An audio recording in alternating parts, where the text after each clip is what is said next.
Hello, everybody. I am so on time. I am on time. We are on time. I am early. Don't you know? This is early. I am not. I'm sorry, but we are here.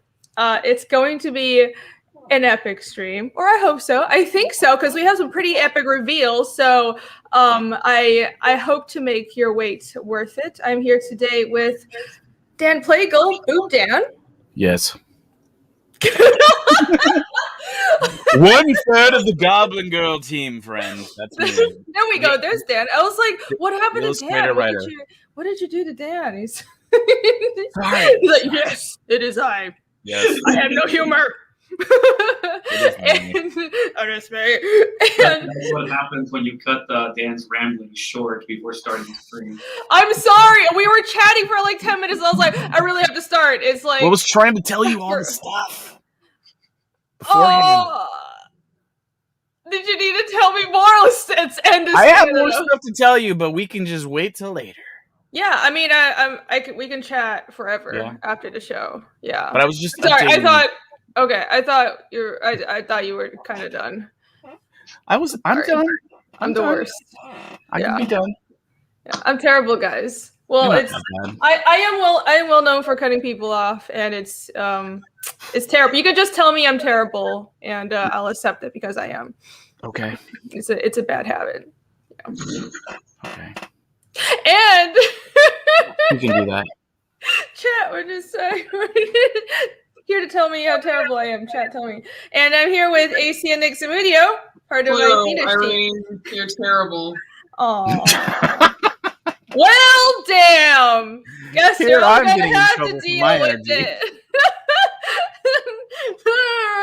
Oh well. So, hey everybody. Hello, friends. Yes. Hello, friends. Hello. Let's see who's here. Peter Palmiotti. Hello. Peter. John. Oh yes. Update. So I have the watch hours. Thank you all so much. Yay! I am not monetized yet, as you can see. I don't have like a little super chat thing. But I have the watch hours and the subscribers, so I can apply for monetization. I've been trying to apply all day, but it glitches every time I apply. I have the AdSense account set up. I have the community guidelines thing, and it glitches when I try to connect my AdSense. I don't know why, so I'm gonna wait. I'm gonna do it again tomorrow and just see if it's a problem. If it keeps on glitching, I tried on multiple browsers, by the way, so it's not my computer. I'm gonna email YouTube. But anyways, I'm eligible for monetization, and I am in the process of applying for that. So I'm very happy. Thank you all so much. That should be coming soon. Well, it's not really, and it's just purely beneficial for me. I'm being a greedy capitalist, but we're shameless about that here. So. Yes. Cool. So that's the good news. And what else? Oh, yes. I want to update everybody on the color edition for FIENDISH. Like I tweeted out, I have been going back and forth with the printer. We have some formatting issues, not like the pages themselves, but like I said with my grayscale book, at the same problem. We had a hell of a time getting the spine to line up with the covers, and then on their proof, for some reason, they kept on putting the interior cover. They kept on switching the interior covers, so I had to go back and forth with them, and they kept on taking like a whole day to get back to me. But everything is fine now, and I'm waiting for the proof. The physical proof is on its way to me, but communication was just crawling. I was expecting things to move along much faster, but it's like, I guess they just didn't have that many people working because it's holiday season. So it really take a while. So apologies for that, but I want to keep everyone updated and be real transparent about that. I will show the physical proof when it gets to me. Hopefully everything looks good. So, I always speed talk. I don't think I talk that fast. Just sometimes when I'm excited. Yeah. So excited. So I think that's about all the updates. Oh, grayscale books. All current grayscale books are shipped out. Except I have a couple of international ones that I still have to ship out, but all domestic, and I think all Canada domestic, everyone in Europe, your books are on their way to you as of like yesterday. So that is, you should expect that. You should have gotten a tracking number as well. So thank you all so much for your support. And and the color edition should be coming soon. All right, that's enough about Fiendish. So we're here to talk about Goblin Girl by Boot. Have you heard of that?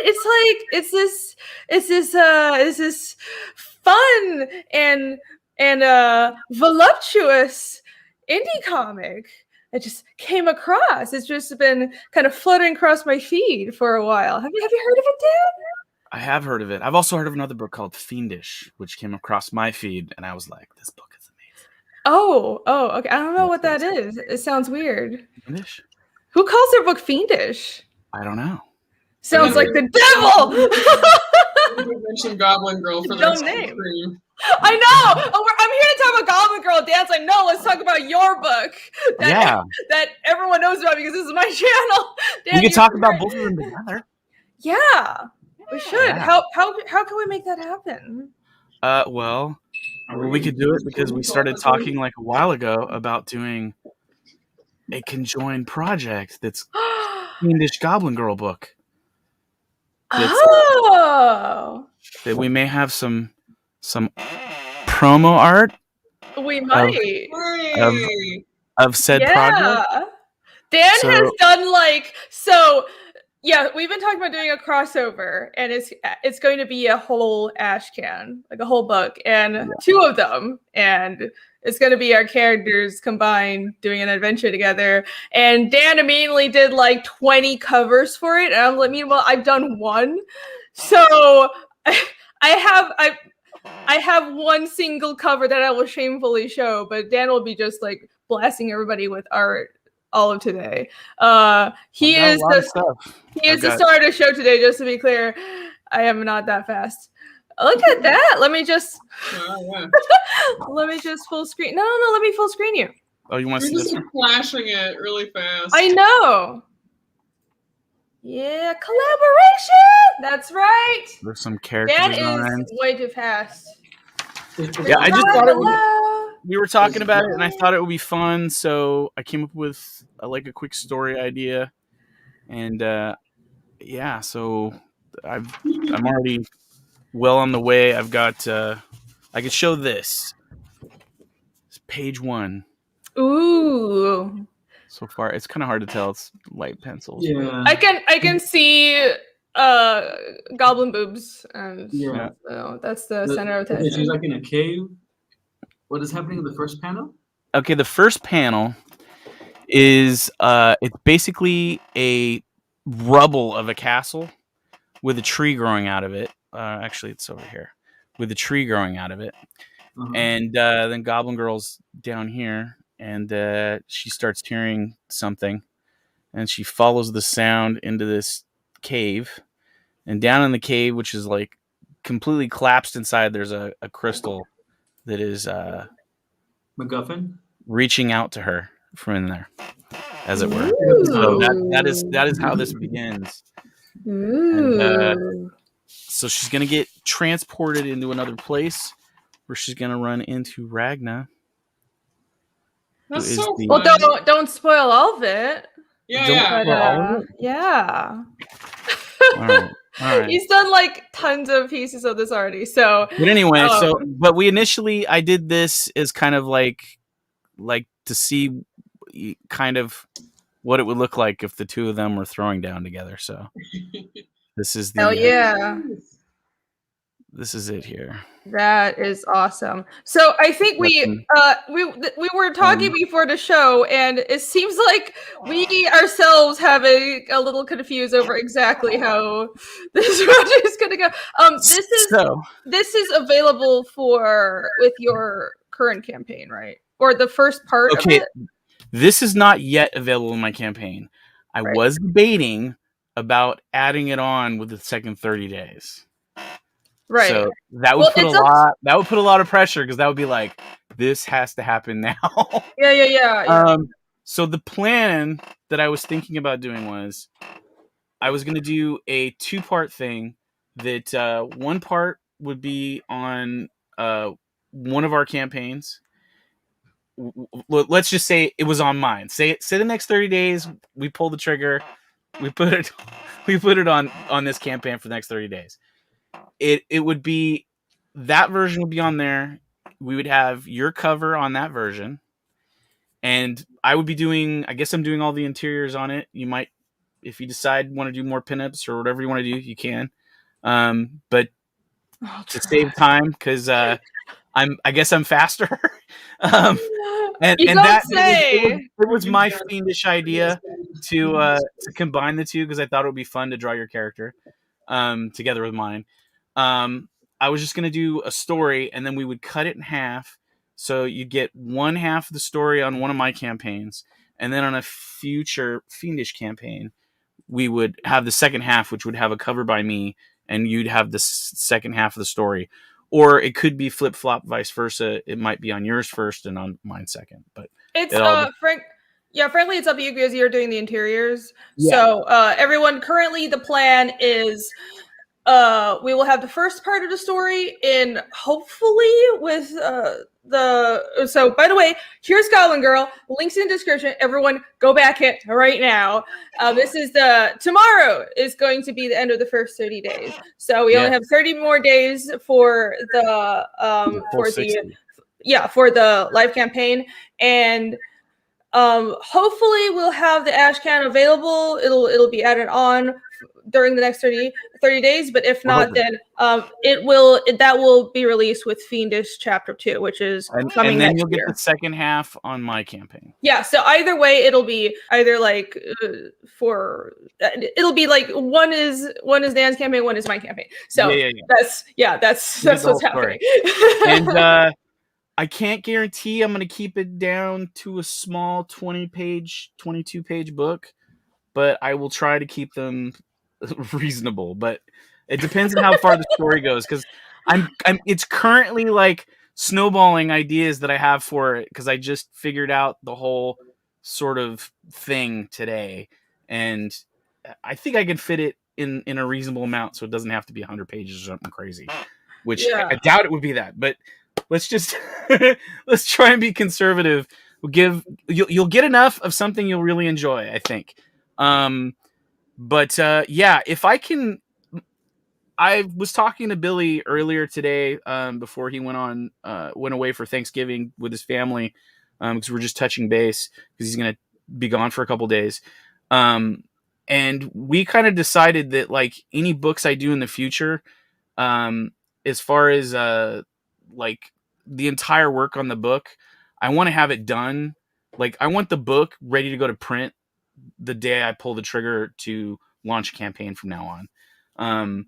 Because I'm sitting around and things like this happen because I'm like, I need to do another book right now, because I've got like the thing mostly done, but I want to do more. And I have just like stuff sitting around that's ready to go. But so with this, if I can get this done pretty quickly in the next couple weeks, then we'll try and get it out with this campaign. But I don't want to force it. I want it to be as amazing as I think it's going to be. So okay, cool. Well, I suppose everyone also follow this campaign and follow Dan to stay updated on that. Yeah. Yes. I'm just gonna sit here and do the covers and the pinups, because I'm slow and have a 73-page. You're not slow. You're not slow. You've got your second book almost done. You're faster than me at the moment. I don't have it almost done, Dan. Oh, you will have it almost done very soon. I just know it. I've seen how quickly you work. I appreciate your optimism. But I remember when I suggested this, you're like, another book? I'm so neck deep in Fiendish, and I was like, I'll just draw it. No. It's fine. It's fine. It's Dan does faster interiors. I was thinking, I was like, why don't I draw like everything, and then you just draw your character on all the panels, which we still could do if you want to do that. No, I love the way you draw Agna. I want to see. Yeah, I want to see you draw. You just do the interiors. Yeah. Yeah. I mean, she's cool. Yeah, I mean, it's because it's your idea, and I love the idea of the crossover. I think the characters mesh together really well. By the way, where's Blingo? Blingo? Yes. Where's Blingo's in Blingo? here. In the chat. Yeah, Blingo's vengeful ghost I is don't not see here today. Where's Blingo. Blingo at? Oh, he's missing it. Travis. So Blingo's gonna be in it Blingo's too. missing stuff like this. Yeah. Yeah, I want to see. Oh my gosh. This one doesn't have the squinty eye. It's too close to one of It's the original just- designs. Giant oogly chibi eyes. Oh my Yeah, god. so I was trying to make him because I want to have I'm gonna have a scene. I've already decided I'm writing a scene that's gonna break people's hearts with the Blingo character. No! Do you It's kill him? okay. It's okay. It won't be that bad. It's just gonna be like one of these things where like you're gonna think they forgot about Blingo, but then no, they didn't Don't forget about tell Blingo. me you're gonna make Blingo come back to life and everybody's But gonna be see, sad. I have more Aw. stuff here. Like this is another design I did. Yo, Um, those bug eyes. I mean, that's a little disturbing, It's but that's a little probably disturbing. more true to how he Super actually creepy. looks. It's like Oh, I love the gold. one on the left. Look at that one. That's perfect. I like Which them one? all, honestly. This one? Yeah, I yeah. love You the like that bug one? eyes. This one right here is if it was played by what's his name? Willem Dafoe. This is the Willem Dafoe one. Oh, yes. I love the features on that. It's really well Yeah. done. Well, I was Yeah. trying to like I was trying to initially I was trying to mimic some of the original design looks, and he like this one was like way too fiendish looking. Like not in an ironic way, but so I was fudging around with different styles of doing him, and when I got to these was when I was kind of like, well, if I was drawing a little tiny like pint-sized goblin, like kind of like Blingo, what would it probably look like? And this was some of the stuff I came up with, but Mhm. I kind of like more like this one a little bit, which is closer to the original, where it's kind of Mogwai-ish a little bit, like and sort of like a slight bit on the innocent sort of side. And Yeah, I it's kinda did too start- cute, though. I did start this 2-page Frog G, thank you. cover piece. Let me see if I can switch my camera real quick. You might be able to see it better with the other camera. All right. But I did a Blingo on here already, and I think he's much this one. I love that. that one's pretty good too. He's supposed to have one lazy eye. Yeah. By the way, context, Blingo is a Look at that AC's Ragnar. That's a great Ragnar. No, see, I That love the way you Ragnar draw is Ragnar. kick-ass. Yeah, she looks sufficiently arrogant. And she's She arrogant is. as shit. She's literally on top of it all. I love it. There you go. Perfect. Oh, this is gonna be so much fun. Yeah. By the way, Blingo was one of AC's Pathfinder characters who died, had a very epic death, and This one's pretty good. yeah. So he's been known because I talk about him on stream so much, and he's a monkey goblin who blows things up. So this goes very well with our crossover. He blows things up, including himself.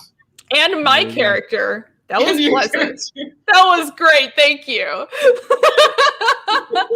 Ooh, let me full screen you. Oh, yeah. He's so tiny. Yeah. That's great. Oh, I'm going to be so ashamed to show mine. Mine's just like nothing. No. It'll be good. Oh, my gosh. But yeah, so these are some of the tomfoolery with the Yes, get excited, friends. yeah. Yeah. So, Oh.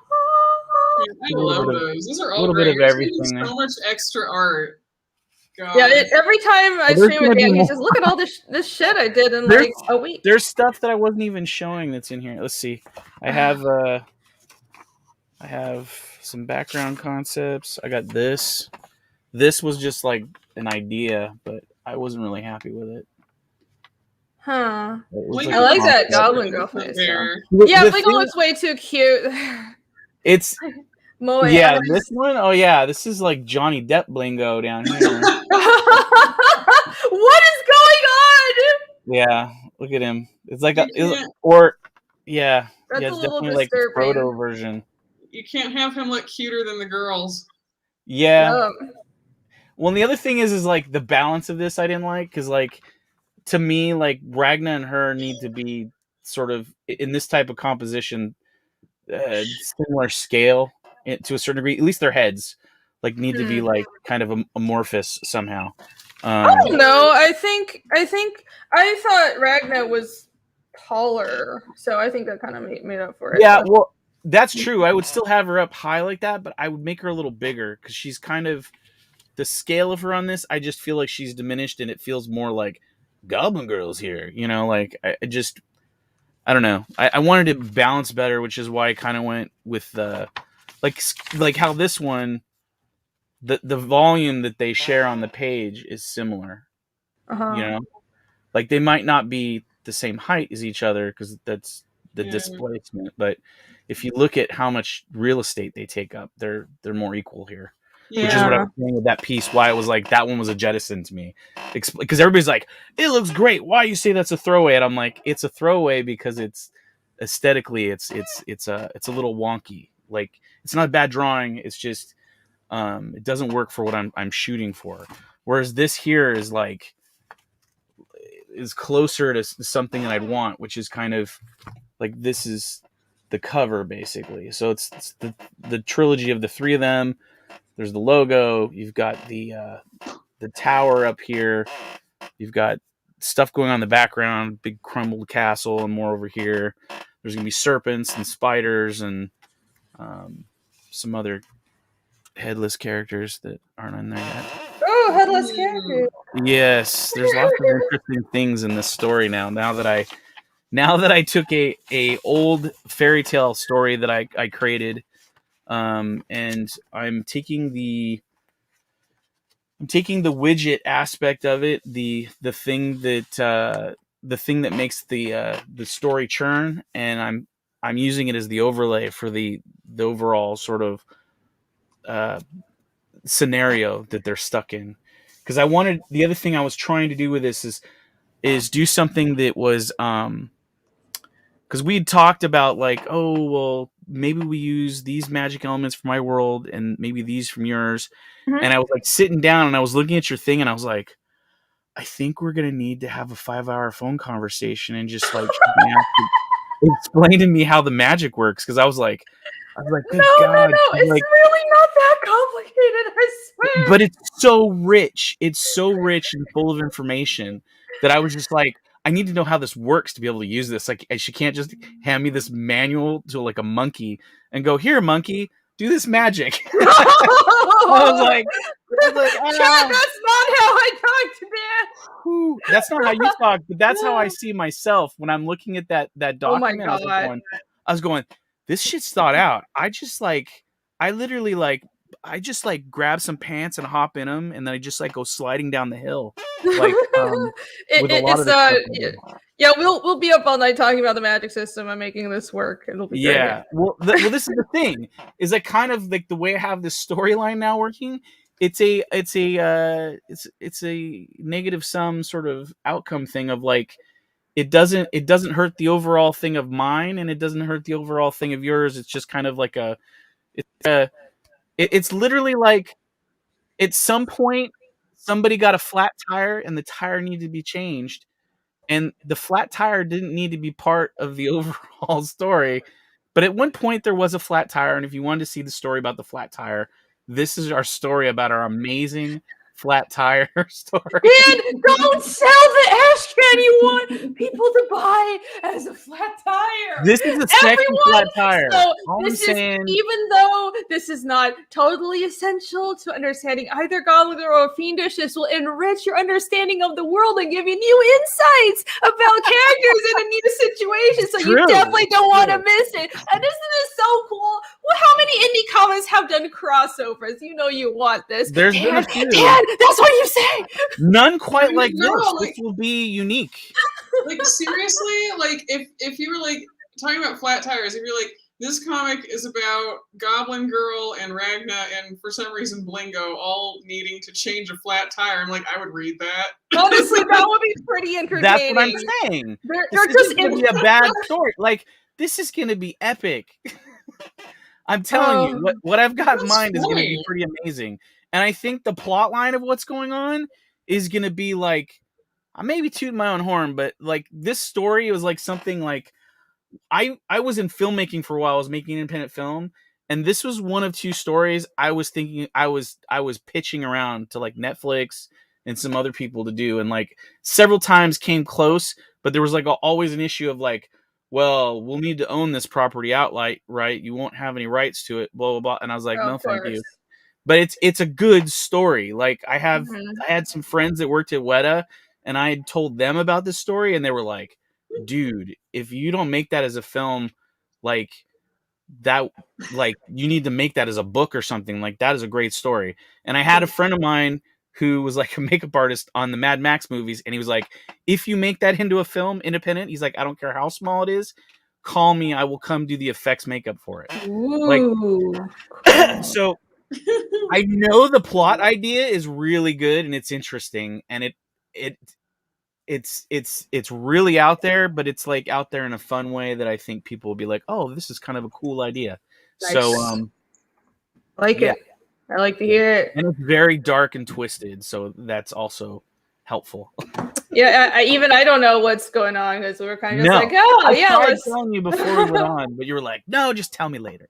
Well, well, because we're already late. And I know. Yeah, it's fine. I'm gonna be on. Well, hey, by the way, so tomorrow is the actual closeout for 30 days for Goblin Girl. So I will be on Dan's channel, depending on what time, because it's Thanksgiving. But it's not. I was planning on just doing a late stream, even if I was just by myself drawing. Just. Oh yeah, myself. If it's late, it's fine because I'm going to dinner. Oh, it's gonna be late for sure. It'll be okay. Yeah, it'll be most likely. I'll probably do one around 10 o'clock my time Pacific. So cool. East Coast would be like midnight, 1 o'clock or something. I don't know. Something like that. Yeah. 3 hours. Yeah. Cool. All right. So tomorrow I'll be on Dan's show, and then we'll talk more about this, and I'll actually. And hopefully some of my fellow crewmates, Matt Barr of Rock and Roll Ninja, my letterist, whose work is amazing, and of course Billy Basco, if he can, we'd have to hop on his phone because he's away with family right now, and I don't think he has a computer to jump on and do the live stream with. But maybe, you never know. Oh, I'll finally be on a stream with Billy. Maybe. Norman says a Hot Springs Fiendish ashcan would be sweet. Maybe that's what I'll do. I'll do like a Hot Springs pinup, like those manga pinups are just these characters in like random situations. They're all that onsen together for no reason, even if they're I've got a lot of like extreme sort of stuff like that I've done, but I haven't put any of it on my Twitter. But I keep seeing people that follow me that put crazy stuff on there. And I'm like, do I just keep this clean? Because like, there's a lot of people like that like this stuff that's more mid range, and I don't want people to be like, oh, like, what the hell is this stuff, dude? But I see people get thousands of freaking follows for the other stuff, so I'm like, maybe I should market myself more. I don't know. Yes, you should. Well, I was gonna say, like, don't compare Ashton to flat tires, but I think people like that. Frog Juice is on an epic crossroad of awesome. Only one thing could stop the adventure: a flat tire. Reno for the Flat Tire Chronicles. Right. There you go. Thank you. When the flat wagon tire hits the crew, what will they do? What will they do?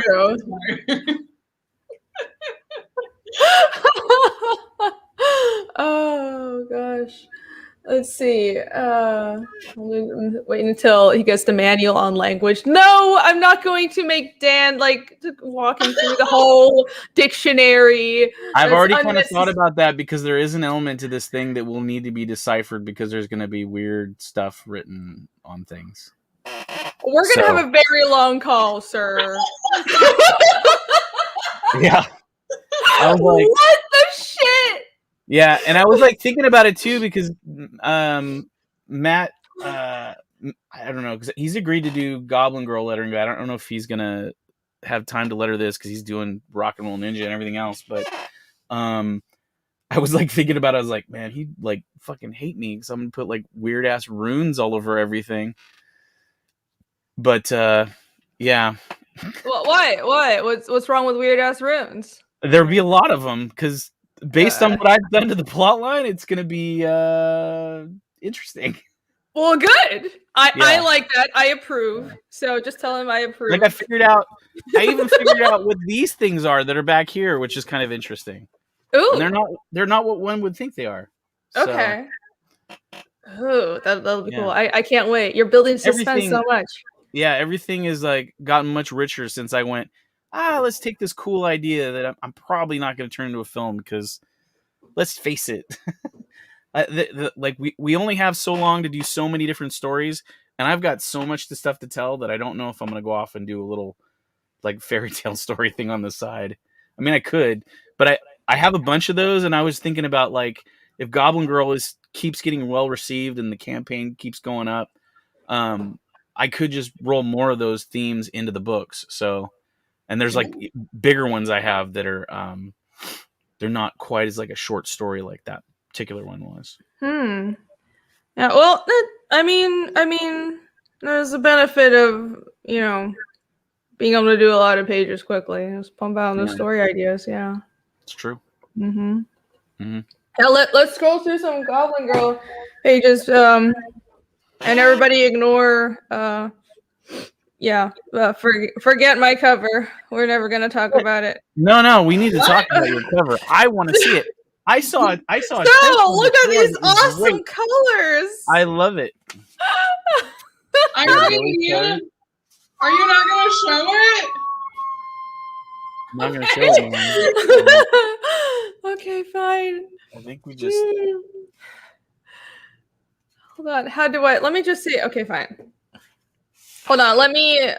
You can bask in the glory of these memories. Like Billy's color work on my mousepad illustration. Oh, are you doing a mousepad? Oh, that's. Yes. I think that's going to be it right there. It'll say Goblin Girl above the horns, I think, on the pad. I have to look into where to get it printed and all that stuff, so that might be an issue, but we'll see. Sweet. That would be perfect for you. Oh my gosh, you totally should do that. Yeah, I mean that was the purpose of that drawing. It makes so much sense now that I'm looking at it. Like, of course. I've got 3 or 4 other ones that I did too that I thought might have been cool, like, but they were all like various styles of filthery. Filthery. I mean, is that a problem? Lots of O-face, like tongue shots and like oh right, okay, self-groping and stuff like that. Be way worse. But okay. one of them actually ended up being the t-shirt design, so it's okay. Okay. Nice. Yeah, I think that this would make a good t-shirt design, or like or a mouse pad. Like it also fits. turned out to be a good way to describe the book, whether it was black and white or color, in the imagery things or whatever. So that turned out kind of fun. It was very useful all around image. Oh yeah. One of those images, right? All of them. She's in all that image is in all the.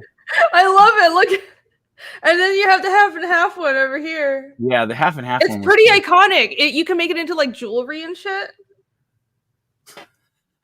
Hey, while we're talking about your perks, Dan, I haven't gotten a chance to talk to you about this because I am such a scrambled person. But body pillow, sure, we'll do it. What? That's what AC's actually into. She demands body pillow. I didn't catch it. What am I into? No, nothing. Whoa, I hear like they've got a bunch of body pillows that like they messed up and like somebody fell asleep and they made it a little wider in one section, so like it'd be perfect for the Goblin Girl. It's, Or I heard there's a bunch of Celtic cross body pillows that they can't seem to push, and we can get them to put Goblin Girl on there, and she will she will fill it out appropriately. All right. Yeah. Is that what you're gonna ask about or no? You need to make like a custom shape to fit these on there. Yeah. What I was gonna ask is, I'm like, okay, well, I know I was trying to back it, but then I'm like, you don't have a digital option, and so if I want it shipped to where I'm living in South America, it's an additional $35. And I'm like, I want to support Dan, but I mean, I don't know. Telling me I need to add another shipping tier to South America? No. What I'm saying is, like, would you consider adding an option for just a digital copy? Oh yeah, a lot of international people. Is it because you want digital, or is it because like the physical is expensive? You think? Because it's an extra $35. Yeah. You just have it shipped to me. I guess, but then I wouldn't get it until like we visit each other. I can ship. For you guys, for sure, I could hook it up. But you make me like. See, this is the thing. I like shipping it down there. We were talking the other day about like translations, like with our friend from Japan and all that, and you guys were talking about translating in Spanish and stuff, and I was actually thinking about maybe doing a Latin language one to see if anybody would buy one, and maybe just do a campaign for that for South America. But I don't know, because I mean, and I could offer the English one, I guess, on there as well if like they wanted bilingual somehow, but. Cool. Yeah, it was an idea I was thinking about, but I don't know. Like most like the thing we ended up doing was we ended up adjusting a lot of the shipping for like major English speaking areas that we knew would probably buy the English book. Yeah. So that's kind of what happened there. And we didn't really want to charge that much. We were just like asking around, like people had done campaigns, and we're like, what do we need to put this at so that like it's just not crazy, because shipping's going up and everything. And everybody was like, oh yeah, it's like $27 to most places. International is fucking insane. Yep. I didn't want to do digital because I just love print comics. I'm like, comics are made for print, or my comics are made for print. But international is so ridiculous, especially with like VAT taxes for a lot of European countries, and it's I don't know. I think digital. What I'm doing is I think I'll make the digital selection available after I fulfill the Indiegogo. So I'm still prioritizing the people who back the physical book because they're supporting production, and then afterwards I'll put up like the Japanese edition and the digital versions on my Gumroad and stuff. Okay, that's what I'm talking about.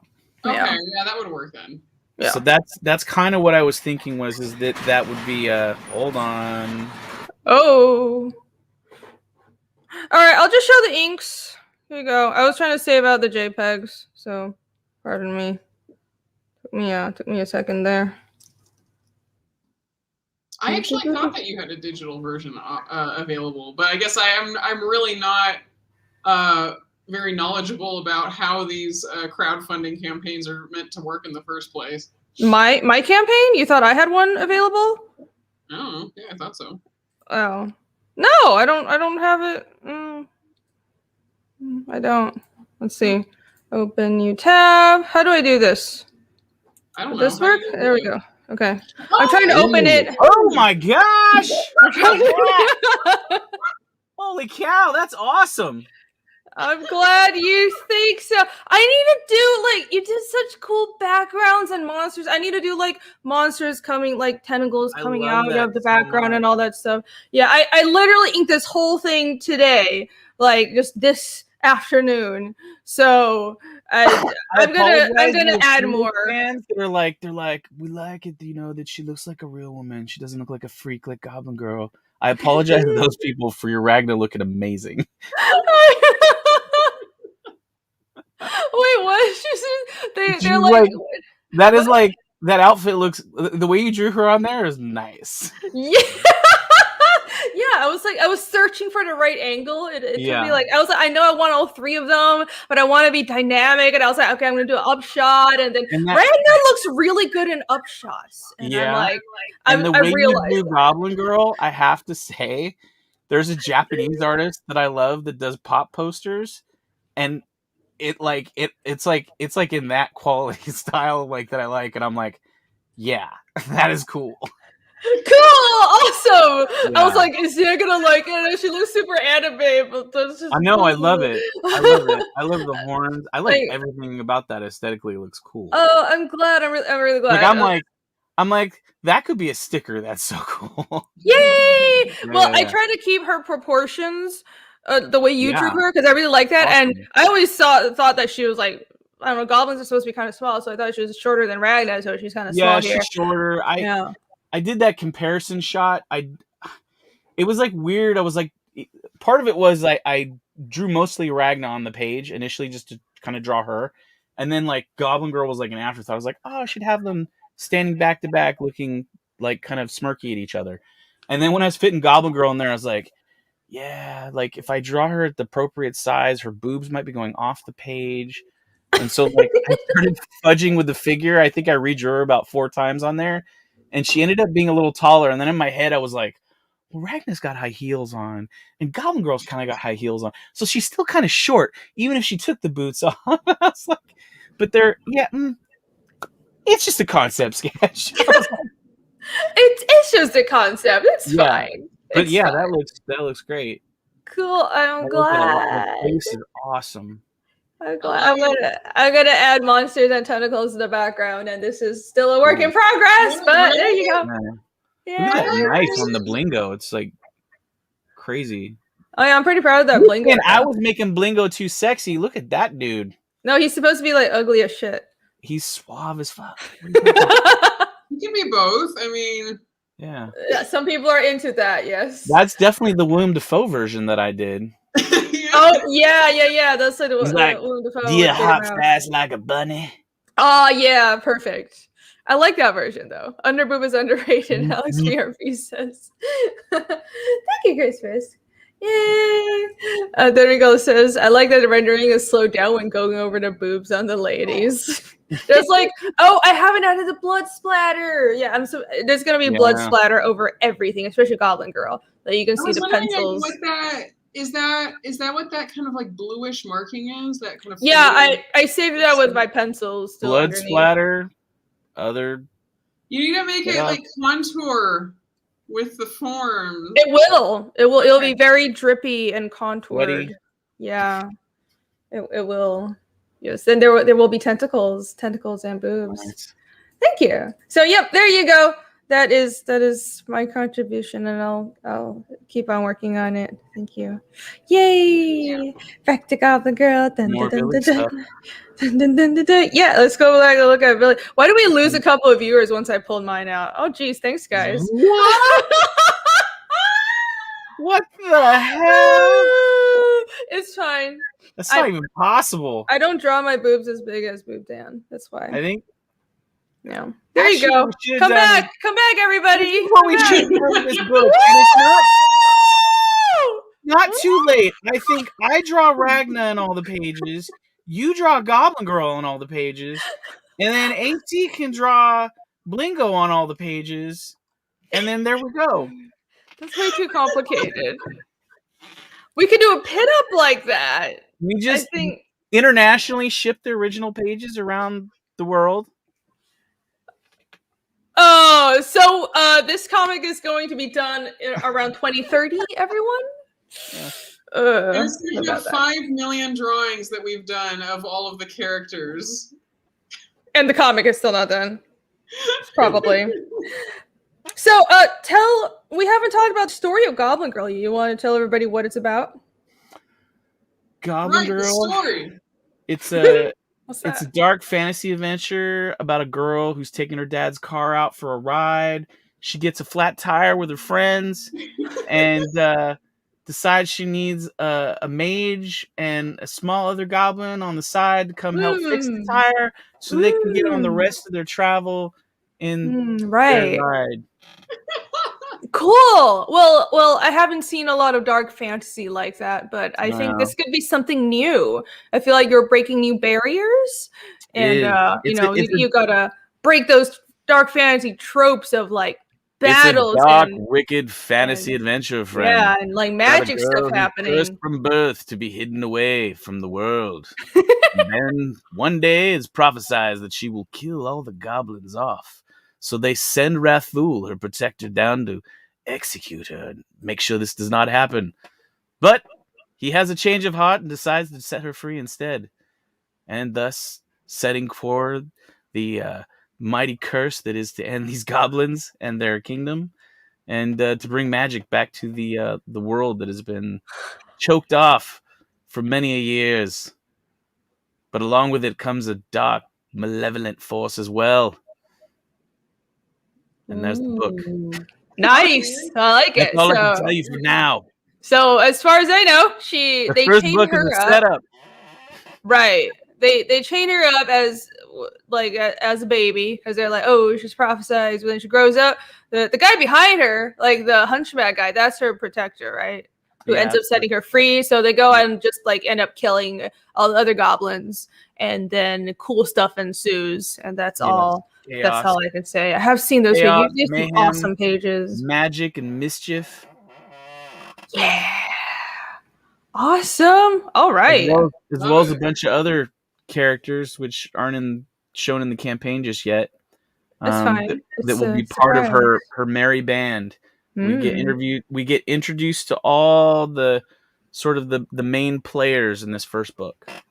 Nice. All right. And here is some of that mayhem that was aforementioned. This is some of the preamble to the book, explaining the many times of upheaval within the world, and just it's kind of setting the stage for like more or less like what kind of like fantasy it is, you know, because I would say it's like high fantastical fantasy. It's not like Game of Thrones where it's like we got a couple dragons, but it's mostly sort of humans. This is like full on like fairies, trolls, goblins, dragons, tentacled monsters, evil wizards, all right, cursed treasure. Cool, very cool. The 9 days of YouTube. Can I get a motion comment with Dan narrating in that voice? That is a very good narration voice, Dan.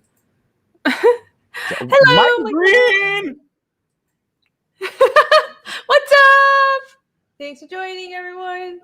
Hello, and friend. Yeah, these colors are awesome. They are great. I love how textured they are. Billy is really knocking it out of the park. Yeah. Like that snow, that winter wonderland thing he's got there at the bottom. Mm-hmm. That was like one of like a couple panels that I drew, and I was like, I hate this panel so much. and then like Billy colored it, and I was like, this panel works so much. Like, yeah, sometimes that happens, right? And then it's like, oh, the contribution of my art to this panel was like 5%, but thanks for saving it, other person. It happens. No, I mean, pages that I did like that too, where I was like, I need this page to bridge, but like I'm looking at the page and I'm going, this is just, I'm gonna have to put so many words on this to disguise all the nonsense, and then like I inked it and did the gray tones, and I was like, wow, this is gonna be crazy when it's in color. I was like, there's a lot of stuff like that, so I'm just like, I have to like this kind of, in a way, like at times it's I have to like curb my thoughts on like what I think things are gonna be. Mm-hmm. Well, I don't know. I think a lot like the storyline. What? A lot like the storyline. What do you People mean? they gotta curb their ideas the way they think it's gonna go, because sometimes this thing takes some sharp right turns. Well, I like that though. Yeah, that's good to hear. Look at that. It's crooked left turns as well. We're equally flip flopped. Right turns, left turns. And then you know, because I'm a little old fashioned. There's a few like I saw it comings in there, I'm sure. There's some of those to vary it up, you know. I like a little bit of like we're rooting for something to happen, then we got it, you know, sort of thing. I don't want to be complete like subverting expectations. Nothing is the way that it's supposed to be set up. Yeah, you set something up and then just throw it out the window for no reason, like Hollywood today. That's how you do movies, but you will not do that because you actually know what you're doing. Yeah. You're saying that Goblin Girl doesn't die in the end? No. If that's what you're looking for, Spoilers. if that's what you're looking for, you probably picked up the wrong book. Aw. I will say she will do things that surprise people because she's not. I mean, she's going to have a character that's going to have an arc. You know, she's going to have.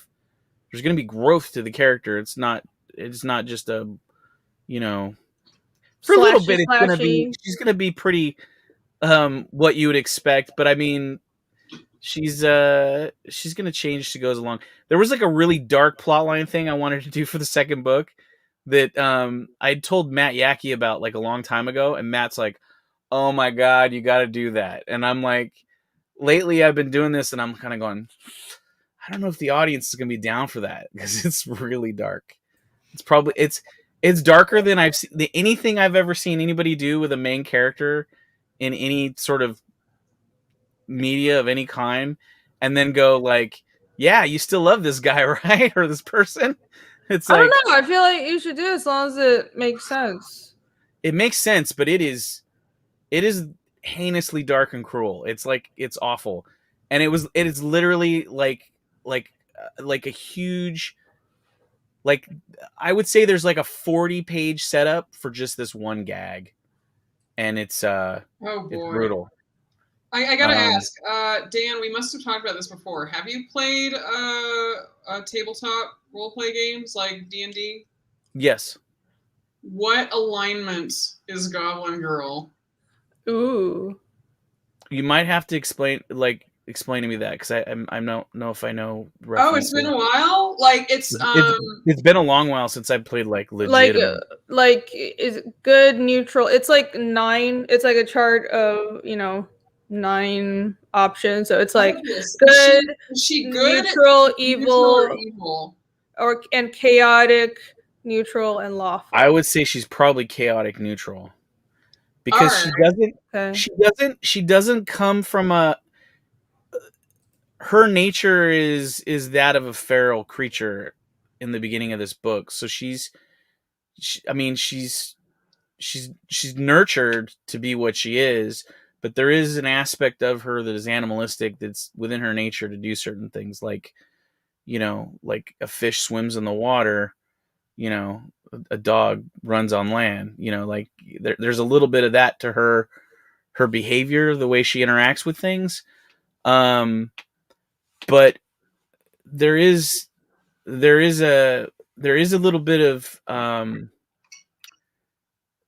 and Rathul have kind of been fundamentally changed a little bit away from being per se like complete goblin like, because they were forced into an interaction to take he was forced into an interaction for many years to be responsible for her well-being. And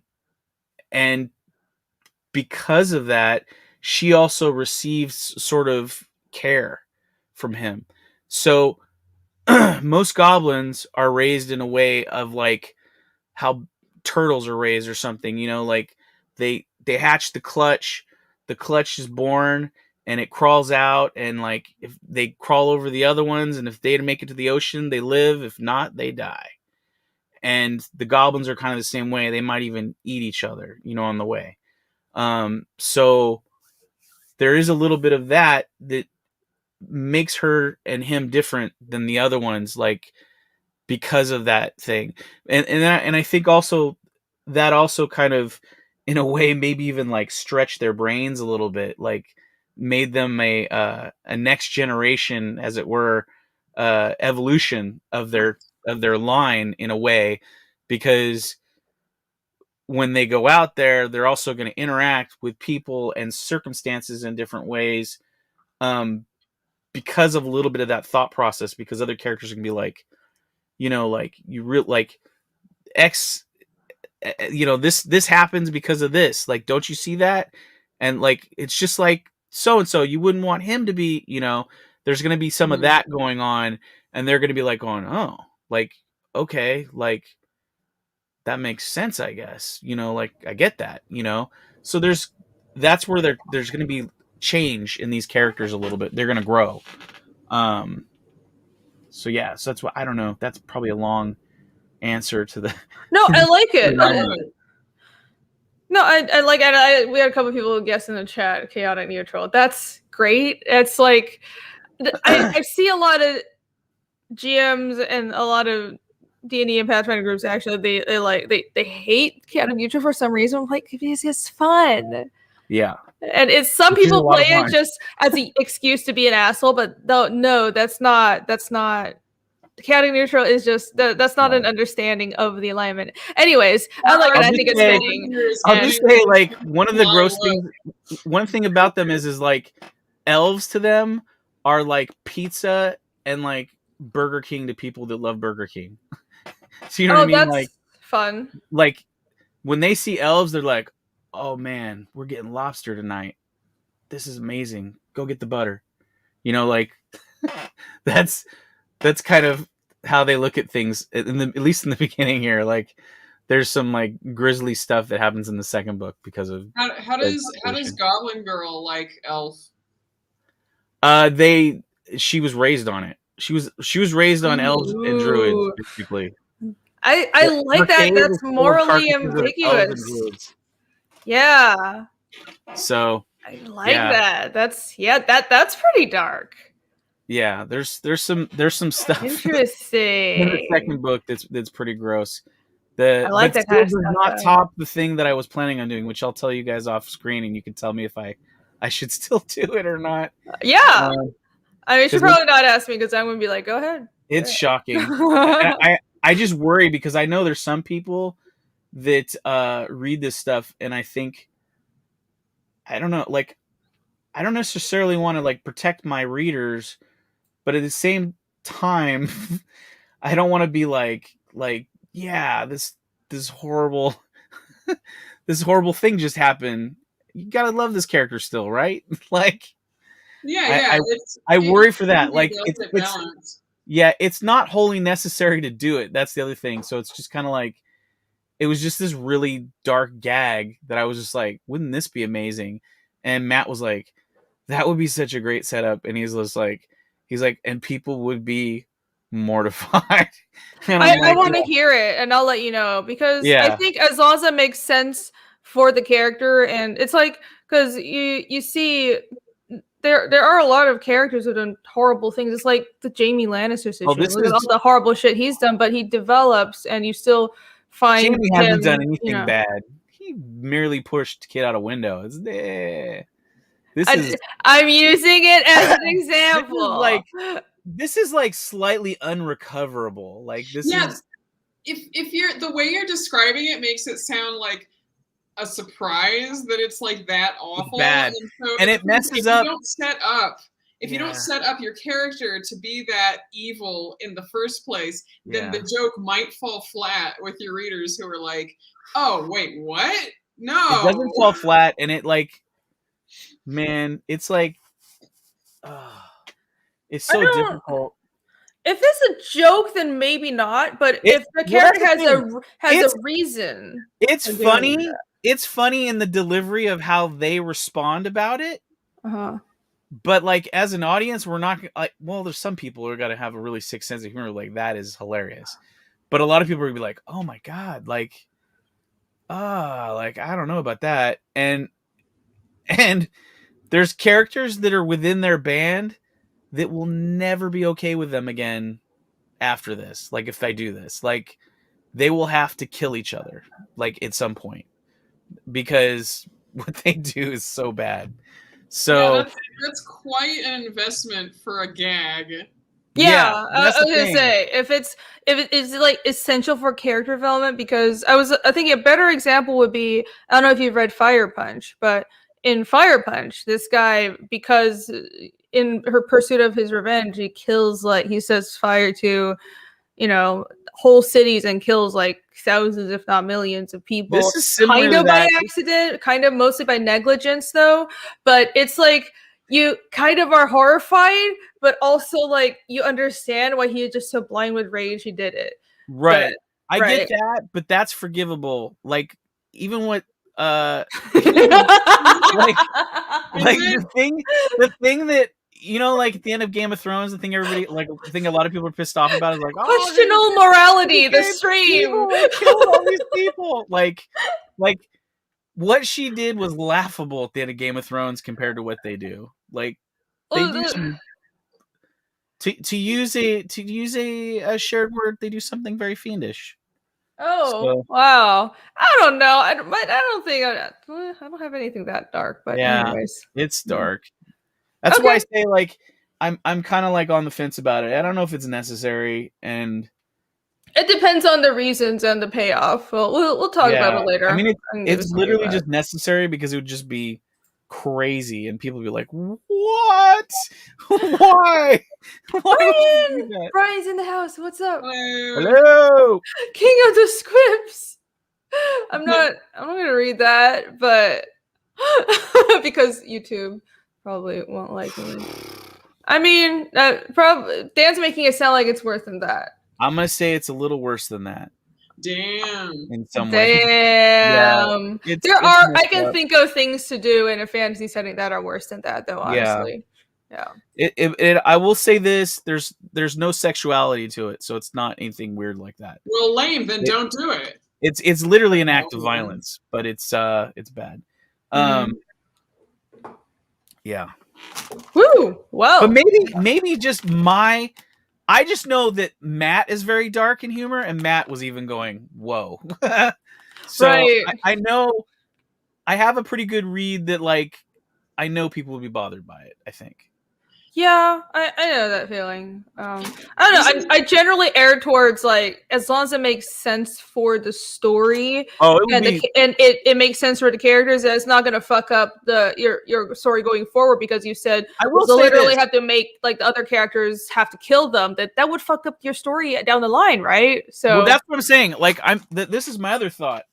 I could save it for a few books later because the group isn't a permanent group. Like all these characters are not necessarily going to stay together forever. Like, I mean, Goblin Girl really is the only like lightning rod of the group, really, of any of them that is relatively safe because it's her journey. So I could do it later on down the line, and it'd be like whatever. But then at the same time, I would hope that I wouldn't turn the audience away from the main character. Like, kind of like they did with Game of Thrones, where they made this character everybody was like fell in love with, and like I named my children after that character. Oh gosh, yeah. Well, that was also. Well, I don't think it's what she did. It's more that it made no sense. It did not make no sense. It was telegraphed for early on. No. She was becoming like a tyrant. Like it was very odd. I disagree with you on this. No. Wait. You could say, from our perspective of watching her journey, that she was doing stuff well within. She was punishing bad people, right? You could say that, but at the same time, there was a very definitive thing of her building in power. Of like it started out like. No, I need to get this under control. And then it went to, no, these people are messed up. Then it went to, no, these people are messed up, and my word is the law. And then it went to, okay, well, these people are bad. I'll punish them, but I'm going to try and be okay. To, hey, this person pissed me off. And then these people did some fucked up shit. Forget it. I'm the fucking queen. I'm going to do what I want. And I handle shit with scorched earth. And that's how it is. No. See, that last jump was too big. Because, hold on. That jump was not... Yes, it was. Because in the book, also, I'm going to explain. Because... Her character is always about when there were hints that she's going to be a tyrant and she's not merciful and she's extremely violent and she's only merciful with subjugation. she over punishes people and she kills people on a whim. It's always people who have actually done something for her, or even just like, oh, they defy her, and like the lords that she burned with the dragons. And there were hints of tyranny. Of course, that's there. It's not like she was this angel. I don't know why people thought she was an angel. And honestly, I think Emilia Clarke is a terrible actress that could have got someone way better, because in the books it was even more obvious that I felt it ratcheted up. She was kind of just like a teenager who was a little drunk with power, and there was a lot of mystical stuff going on, and she felt like she was the Messiah. But in the thing that didn't make sense in that last jump in her actions was she was always about like the little people, the civilians. Those people are innocent. That there was no leap towards why would she burn all these innocent people if Not she just for those if people. No. She was always about, I'm not going to hurt like the innocent people, the little people. I'm going to scorch earth my enemies and the royals that I'm fighting. The way they could have had that happen that would have made sense is because Cersei Lannister had set up wildfire all around the city. If she targeted the Red Keep and blew it up when Scorcher on the Red Keep and actually set off the wildfire and then killed a bunch of people in the city, that would have made sense. But they didn't do that. The writers were like, it would be cooler for the dragon to fly around and just torch people. I don't know. That jump wasn't there. I think if we see it in the books, it would make more sense. I think George R. R. Martin will make the gradation slower. Yeah, his version will be the definitive version. But if it happens. But who knows if we'll ever see it, because they explained recently why it's taken so long, which is that he's trying to break the constructive narrative of heroism that Tolkien set up with Lord of the Rings, with Game of Thrones, and he's having a problem doing that because he's having a hard time seeing around an angle that is within nature as a natural progression of things. But at least what we know of nature, he's trying to see something that is not obvious, which is difficult, obviously. But I would say that her burning the kingdom, in her mind, those people did not show up to fight the Night King. And that whole kingdom, those people were all descendants, and they were people that executed and persecuted her family. So to her, that is a huge place full of rats that just needs to be exterminated. Did she say that though? How that was never established. That was definitely the vibe I got when I was watching. I was like, well, this isn't going to go well. Like, the only person that was her stopgap was Jon Snow, and Jon Snow just basically said, sorry, I can't go along with that. And she went, well, fuck this. They killed my best friend. They all need to die. No, I didn't get that feeling of she had mentally convinced herself that these civilians in the city were also guilty. I don't know. Like they needed to have her say that, because remember, it was like 6 short episodes or something, and things went really fast. Honestly, that was probably the biggest problem, was they should have done 2 more full seasons. Obviously. Yeah. That, and I think it would have been better if the Night King had gone all the way to King's Landing. The what? Sorry? I think it would have been better if the Night King had to go all the way to King's Landing. There's a lot of things they could have done better, but yeah, if the Night King had actually gone to King's Landing, if it wasn't Arya, I mean, it could have been her, but in a different way. It's complicated. Yeah.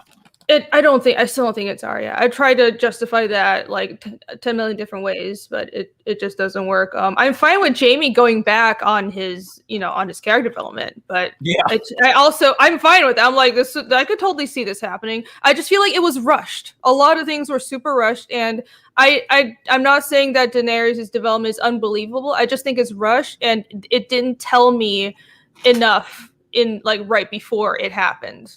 It felt like it was bam, like, where's the justification? And along with a bunch of other things. But I enjoyed it. Well, what do you do? I'm glad you enjoyed it. Yeah, I'm happy for you. I hated it.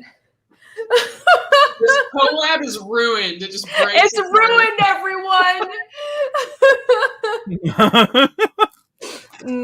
No, I think you could just watch it till what's that? I can't remember what the episode's called, but the one where the Night King comes and they finish off the Night King. You just end it right there. I don't know. I think I don't know. what No, it was like a I'd couple wa- seasons before. You know where it died for me? It was like Undead Dragon inside the castle fucking shit up. That was some of my favorite stuff. Oh no! It got irreparably bad, I think, when they killed off Littlefinger. He was like the best character, and they killed him off in just the lamest way possible, and they made him so stupid. Like, he failed. He got killed because he was stupid. Well, they did that for several people. They did the same thing to Varys. Like, super intelligent spy with tons of resources, just totally just told everyone, I'm going to betray the queen, and then, oh, surprise, I'm being executed. And the same thing with Littlefinger. It's supposed to be, Varys and Littlefinger are supposed to be the most intelligent, most resourceful men in the entire realm who are always scheming behind the scenes and have, like, Plan Z. And they just that's their end. They were caught that easily and they just gave it. It was, I don't know. It was pretty bad. Honestly, I gave up a couple seasons before, but that battle episode was really good. I will say, I love that. Jorah went out like a champ. Yeah, that episode was pretty good. The one the one where not the raid on Winterfell. Which one? Hardhome or Battle of the Brothers? Battle of Bastards? Battle of the Bastards. Yeah, Hardhome was good too. But Battle of the Bastards was great. Yeah. I love those ones. Yeah. You know, it was one of my favorite episodes, which the ending is very influential with the way I see my Goblin Girl world. Is the episode where is it Jorah and Tyrion are in the boat and they're going through that one kingdom that is full of the leper people or whatever, the people with this grayscale. Yeah, okay. And it looks like Atlantis or something like that. Mm-hmm. I love that episode just because I like that's like one of the things I love about Lord of the Rings and these other things is it's kind of like the whole like megalithic structures left behind sort of thing. It's like the mystery of what was possibly. Oh yeah, Valyria. That was the destroyed ruins of Valyria in the ocean. Mm-hmm. Yeah, I love that stuff. Yeah. There's a lot of the design was really nice. I love how the slavers' bay cities look. Those are really cool. I just feel like storyboards behind me. Oh, cool. Yeah, there was so much talent working on the show, but I just feel like they took a lot of shortcuts with the writing, and just all those poor artists had to do all that great work for a kind of super rushed story. Yep. Feel bad for them. Wow. This is depressing. This is not about that. Also, like when you were talking about like irreparably evil deeds for to make, this is it got me thinking about. See, here we go. This. I will just to finish it off. This will bring it back up, which is where I think we were going. I am trying to avoid a Game of Thrones ending that would be not unsatisfying for me, but for the audience, they might be like, "What the fuck did you do to our thing?" Yeah. So that's what I'm just trying to say. Like, I'm trying to balance stuff. Yeah, I like Goblin Girl. Thank you, Jason. Hi, Jason. Jason would love her no matter what I did with her, I'm pretty sure. Oh, Jason is great. Oh, thank you, Jason. Yes. But yeah, it makes me think. I guess I think the only person who's actually seen this is Chimera. It's so old. The show Slayers. Nick and I have been rewatching it because it was a show that I watched when I was a kid, and it's like, gosh, it really makes me think of that. Nick keeps bringing this up. So like, if you watch the anime of Slayers, I'll like, you don't need to know any context. She's like a magician, whatever, and she's like really high level. Oh, I know it. I know it. Oh, you do? You've seen the show? I don't have the show. I want the show, but I had the movies. There was a couple of like movies that they did. We've actually started watching the movies as well. The movies are better than the show. At least the second don't one. tell me that. The first one was garbage. Oh well, it was pretty at least. Oh. But I think the characters, the cast has a lot of potential in the show, but the writing is like super bad, and the super low budget artwork too. It is surprising. It is a show that almost completely relies on the charm of the characters. and just nothing on story. Yeah. It was zilch. So we've been rewatching a lot of Slayers because it was a show that I loved as a kid. And like the first episode of the anime is Lena, our main character, super high level wizard. She basically like tries to defeat like an enemy. She tries to defeat a dragon in the middle of a town, and she uses her highest level spell, which is like this gigantic explosion that blows up the entire town. And she's like, whoops, was that me? And it's like played as a gag. And then going forward, it's like that kind of sets the tone of the show, right? Going forward, she'll occasionally encounter like some villagers or a kid in need. And she's like, how could people be so mean to this poor child? And we just keep thinking, you blew up an entire town in episode 1. And the thing is just that you see it coming from like episode 1. Like if they had actually just stayed on what they supposedly sell the series on as being a comedy, then this wouldn't be a problem. At the moment that she does that, you're like, oh well, anytime they want to have stakes or a story, that's ruined. Yeah. Because no longer can there be stakes about destruction or being able to vilify a character. You will always like, yeah, but you did it. So yeah. Yeah, I don't have any reason to care about anything that happens. Yeah, it's episode 1 that happens, and it just kind of like it's funny, I guess, in the moment, but it does taint everything that comes after it. Which is why I really like that second movie, because oddly enough, like I expected it to try and add like fake stakes to it, but that second movie actually does comedy better than the series does. Like does proper setups and payoffs with it. Actually has funny jokes. Yeah.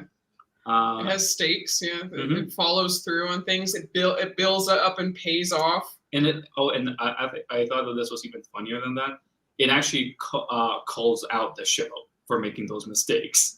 Really? The character's comment is like, wait, wouldn't that be wrong if you destroyed a whole city like that? Wait, wouldn't it be bad? And wouldn't we be bad people? Probably got like new writers that were like, what were the previous writers doing? No, seriously, like Ariel and I kept just joking, like, man, if only they gave the anime series to the people that did this movie.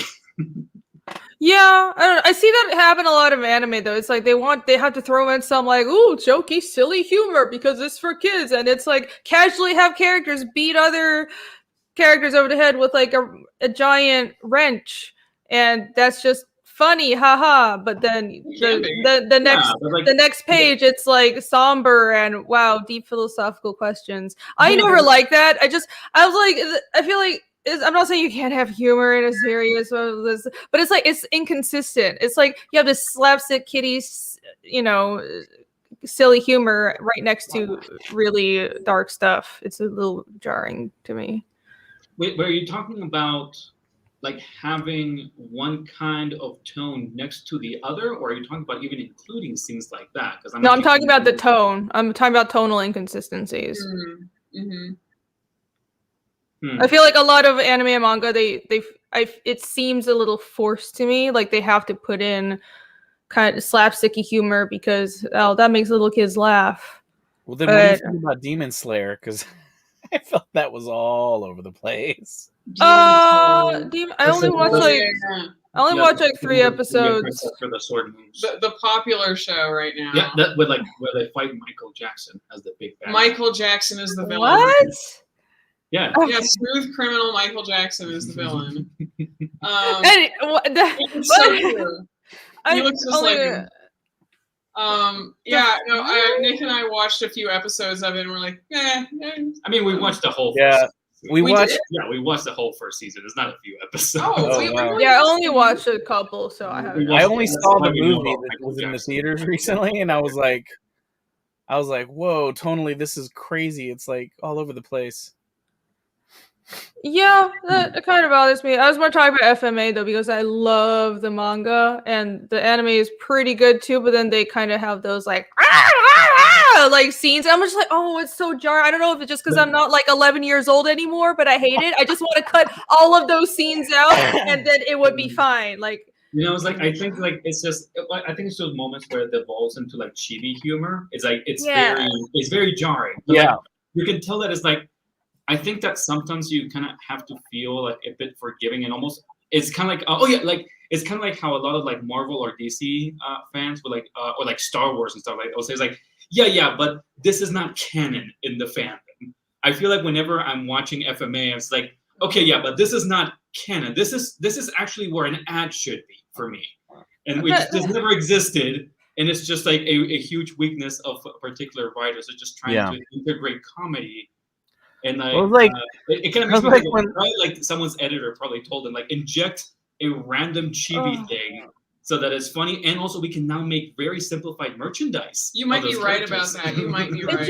It seems so. It's like the writer's insecure, and I have to put in some catchy little gag instead of just getting on with the fucking story. I have to say that one of the Elric brothers is short. Oh, really? Is he? Wow. Did you mention something about shrimps yet? I need to hear more about shrimps. I haven't heard enough about that. It's only been 50,000 times. Dan, what have you been trying to say? Sorry. I was just we kept like, it was funny. Like I was like, oh, this is more applicable. Like we kept bouncing through things. I was gonna say that like when we were talking about the Star Wars thing about tonally stuff, like the most untonally thing I can think of that they ever did with the Star Wars thing was the whole like who's on first gag with like the Poe Dameron at the beginning of Last Jedi, where he's like I'll hold for the guy in charge or whatever, and he's like, I'm the guy in charge. No, that can't be right. I'll hold for the guy who's in charge. Like that whole thing that he did. Oh boy, yeah. It was so bad. But then when we were moved on, I was thinking about we were talking about I can't remember now. Well, I think I was still hung up on the fact that they did that whole goofy gag in Star Wars, but there was something else we were talking about that tonally was differently, and I agree. Like there's a little bit of offhanded humor, but when it goes into the absurd, and the movie is not necessarily an absurdist tone, like it's weird. I know what I was gonna say. The new Ghostbusters movie. Absolutely feel it's a perfect movie still, but I would say I was listening to Art to Bear this morning talk about something. There is one sin that they made in the movie, which is there's a thing that contextually doesn't make sense, sort of, but not really, which is the tiny marshmallow men that are in it. They kind of don't make sense because their only purpose in the other one was because the guy was asked like who would be their destroyer, and he thought of the most innocent thing that wouldn't destroy them, something from his childhood. There was no setup that Paul Rudd was obsessed with the Marshmallow Man. Well, he did mention earlier in the film, but it was weird that a bunch of little Marshmallow Men would show up. There is a reason for that, and that's the little Marshmallow Men are marketable. They already have little bobblehead toys and like little packs of like various versions of them in disarray or whatever that are going to be coming out as merch. I heard about that. God, sorry, spoilers. That's not spoilers. It's in the trailer. Okay, there you go. Well, any commercial you see for it, they show the little Marshmallow Man dancing around. I haven't been paying attention. I don't watch TV. No. Well, there's way more spoilery stuff you could talk about that movie than that. Like that's like literally in the trailer, like a lot. Yeah, I didn't see the original Ghostbusters. I have never seen Ghostbusters. What? Yeah, welcome to me. It's a good movie. If it is a long list of movies to watch, Irene. Oh, you gotta watch Ghostbusters. Add it to the list of American movies I haven't seen yet, you guys. Gotta watch Ghostbusters, and you gotta see Ghostbusters 2 for Vigo. Yes, Janusz Vigo. Okay, I'll watch it. Let's refresh. Is anybody back here? You guys better back here. Come on. Yay, 2 more backers. We got one.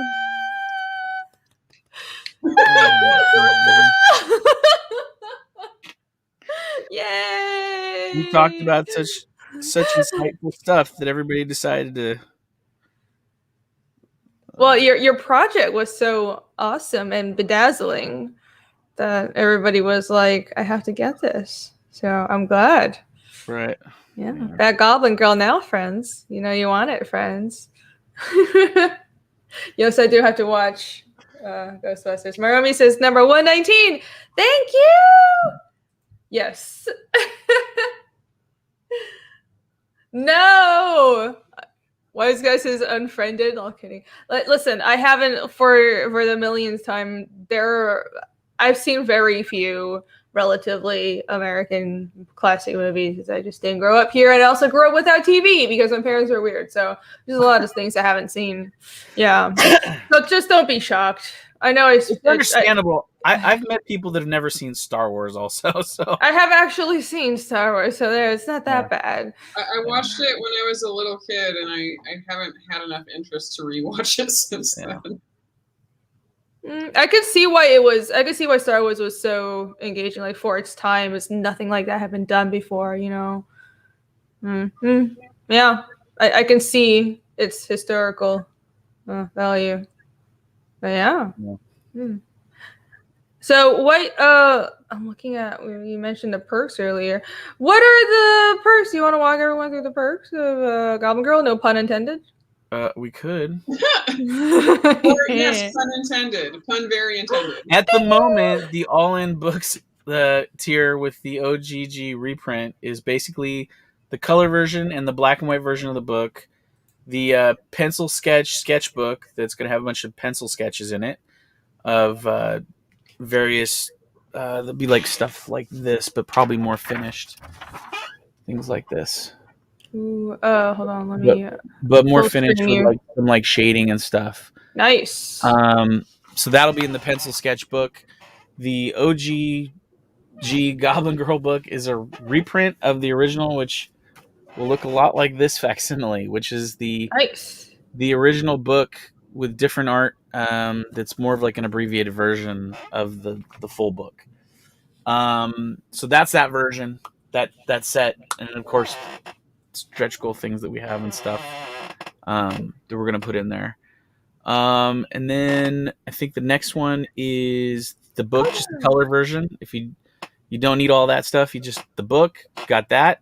The one after that one is the grayscale version. If you're a huge fan of the black and white stuff and you just want to look at the black and white art, you have that version. The other tiers that we have after that are I believe there are various shippings around the world. The Down Under perk is the Australian ones. Oh boy, we're trying to make all this stuff more affordable because our shipping was having to be rather high. But we found somebody in Australia, our friend Hockey. He said he would be willing to take on getting those out, like if we had a few of those that we needed to get out. Otherwise, cool. We're just going to take a chance on the shipping and just deal with it depending on how many people we get. That's a good idea. Yeah. And so we have a version for both editions of that. And then the international one, which is our European Union, Canada, and UK and all that stuff. You can set the shipping regions within each perk, so you don't have to make a whole new perk for it. But, so is there a reason you did it this way? Well, because initially we had the international shipping on the first thing, and it was rather high. And then when we had people, we felt really bad because we had people going, I want it back, but it's like expensive. So then we went, okay, we'll find a way to get it to you less expensive. So, but the problem is the minute somebody buys one of those tiers, you can't change any of that. So we had to like make a new version. So we ended up with these. Right. Okay, I see it. Which is why when I was saying about the South American market, I was like, we might just do like a foreign edition of this just to like sell to that market maybe. Yeah. Some places are just really expensive to ship to. Something. Right. Well, that's thoughtful. You're trying to get the books to. That's what we're trying to do. We're trying to get everybody to enjoy it that wants to enjoy it. So there's those. I don't know. This stream makes me happy. You're welcome, friend. I think the next one is maybe the color. Yeah, the 2-pack. So you don't have to choose. You can get both of them as a set. And you can add some of the other stuff as add-ons if like you just wanted the original book as well, but you didn't want the pencil sketchbook. There is those things as add-ons.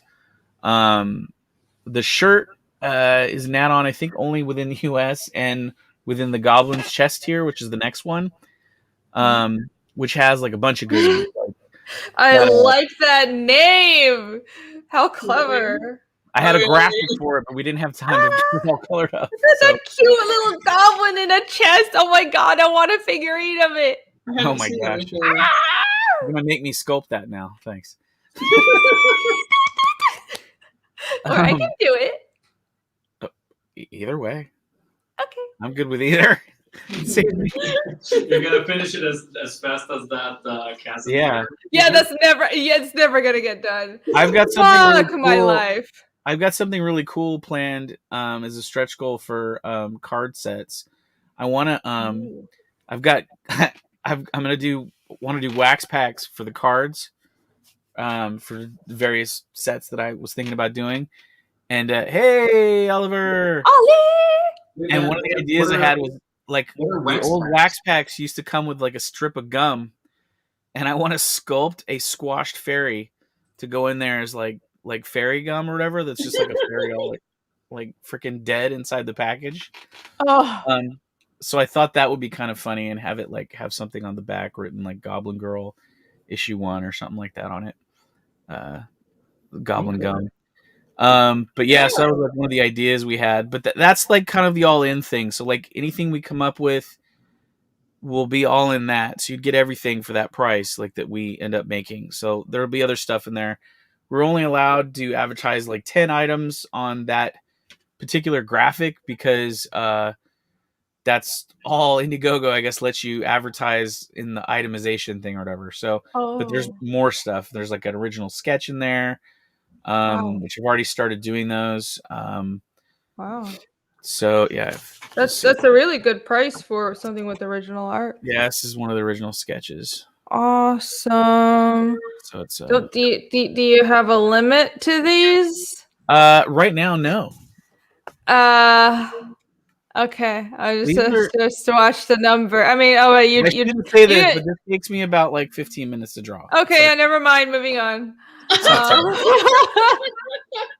I've already done a bunch of them in one sitting, so okay. I'm almost caught up.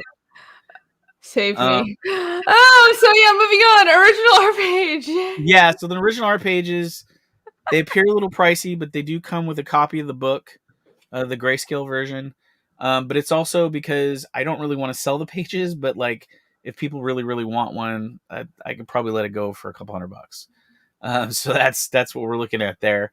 But that is kind of separate from some of the other stuff because in order to ship it properly, the shipping on that's different because I want to make sure the pages gets there in the best condition possible. Cool. But yeah, I only did 10 because I wanted to see how it did. I didn't want it to be like ridiculous, but that, like I said, I don't want to give away a ton of pages. I don't want to sell them. I know that feeling. I'm gonna have to sell at least one. It appears so far, so which I can deal with that. I've already sold like one of the covers, so it's one of the variant covers that I did anyway because I did 5 versions before we came to the one I wanted to do. Right, the one I was happy with. Normal people do thumbnails. Dan just does it over again. Yeah, this is my thumbnail. What? Did he say what's a thumbnail? No, I said that's a thumbnail. Like okay. The thing's a thumbnail. Oh boy. Oh gosh. Wise Guy says this is a good point. Yeah, if there's at least one backer on a tier, you can copy and paste the contents onto another tier, hide the original, and make note of the backing, and then rename the new tier. Yeah, you can just copy it, then hide the old one. You copy it, then edit the shipping, and hide the old one so you don't have. I don't know. I kind of like that you have the international kind of separated, but if you want to consolidate it, you can do it that way. Yeah, I could. I don't know. It's so far down the line now. I'm just kind of like, the train's rolling. Let's just keep it going. The next one is the drawn in and the Goblin's chest. So that gets you the Goblin's chest, everything, as well as drawn into the book. So I got 2 pages that aren't drawn yet, or they're roughly laid out, but I left spaces for people to be popped in. the page, it only has this one character in it that is this mage character, who's part of the group. It's kind of his introduction. So it doesn't have Goblin Girl in it yet, but there is good news there, because you're gonna get, with this one, you'll get an 11x17 drawing that is not lengthwise but turned to the side. That is a character design sheet of your character with Goblin Girl for scale, and so she will be drawn in there technically with you, and some like facial things, and that's gonna be most likely given as long as they keep the book to not adding pages of story content. It'll definitely be in the back of this book as an extra. You'll see that in there as well, but you'll get that original of that hand drawn thing. Awesome. And then most likely, because I'm probably gonna reuse those characters again later. You'll probably end up in the next book as well, or Nice. the subsequent one down the line, maybe. But you might get killed. But at the moment, in this particular storyline, you're only in this tavern scene, which will look cool. But yeah, so we have that. It's a good idea. That's the drawn in tier. All right. A couple good friends have backed that. What is that? An ad? Who's that guy? That's Okay. Marv from Twin City. He's getting his act together. He's all cleaned up. Let me just hide. That's weird. Why is that? Stay of Clemens. I never saw this like little weird thingy there before. What the shit? We were watching that. Like, some of the channels have that on it now, because that's new. It's not just me. It's on other channels too. It's some sort of advertisement thing that they're putting on the page.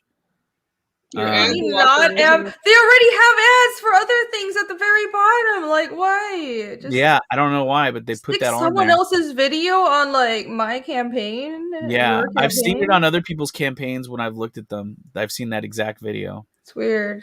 Yeah, it's really weird. This we were like talking the other night that it looks like Marv from Sin City, and he's pitching a light bulb.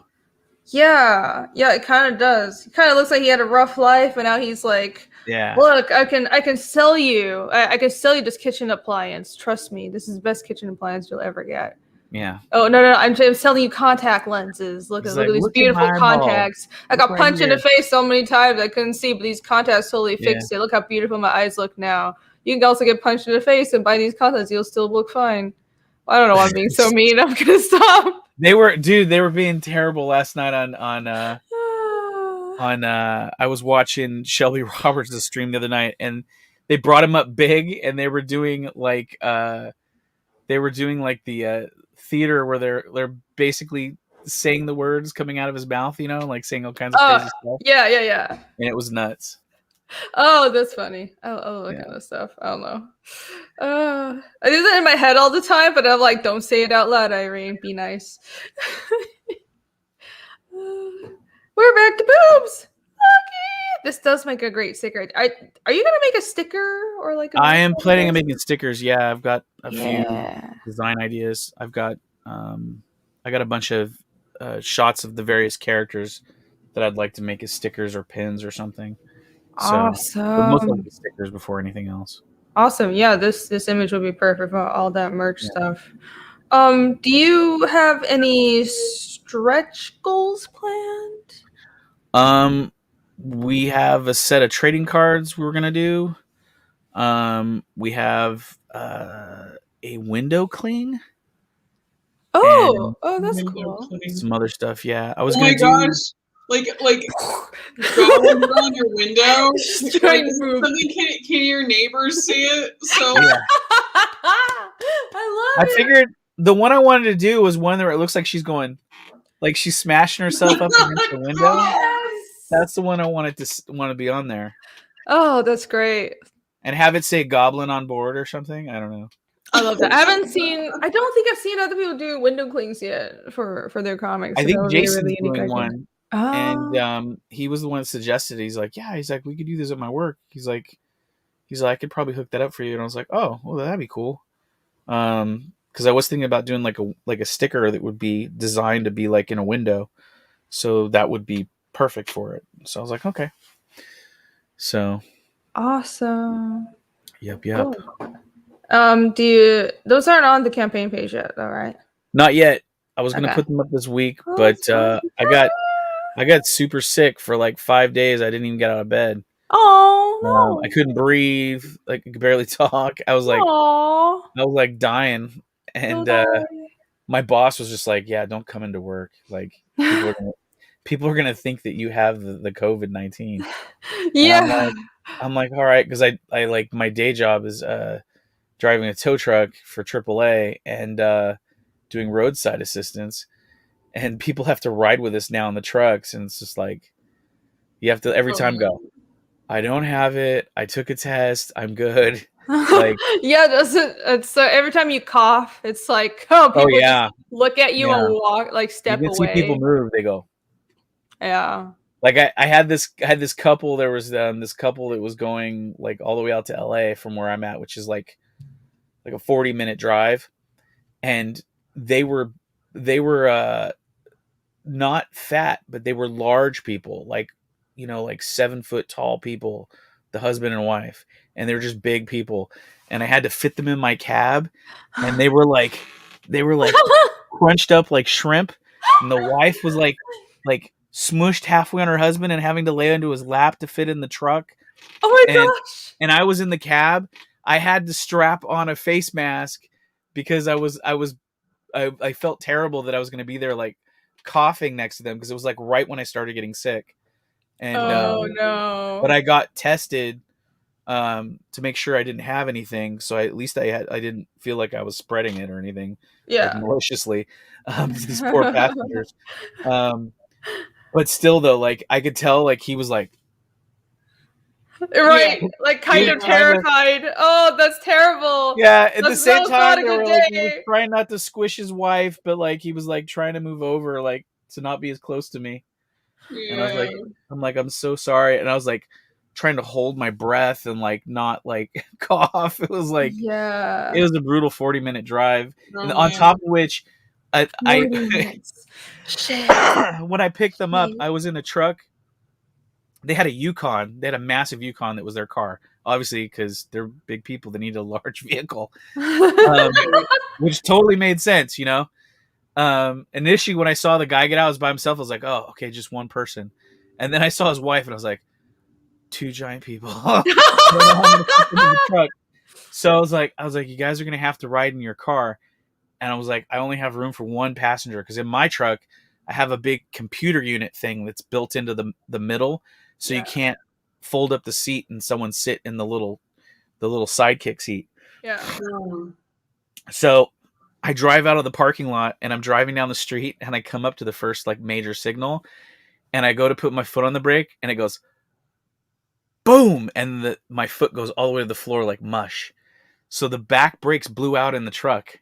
They've been going bad, and I was towing a Yukon and I had to drive like 65 miles or something like that to LA for like 40 minutes.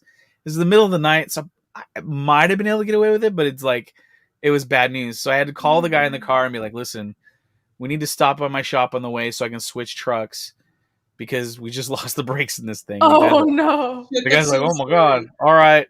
So we drove to the yard, dropped our car, and the guy's like, "Hey man, do you think there's room in the other car where we can sit inside the truck with you?" Like he's like, "It's not the problem, but just be like more comfortable if we sat in the car with you."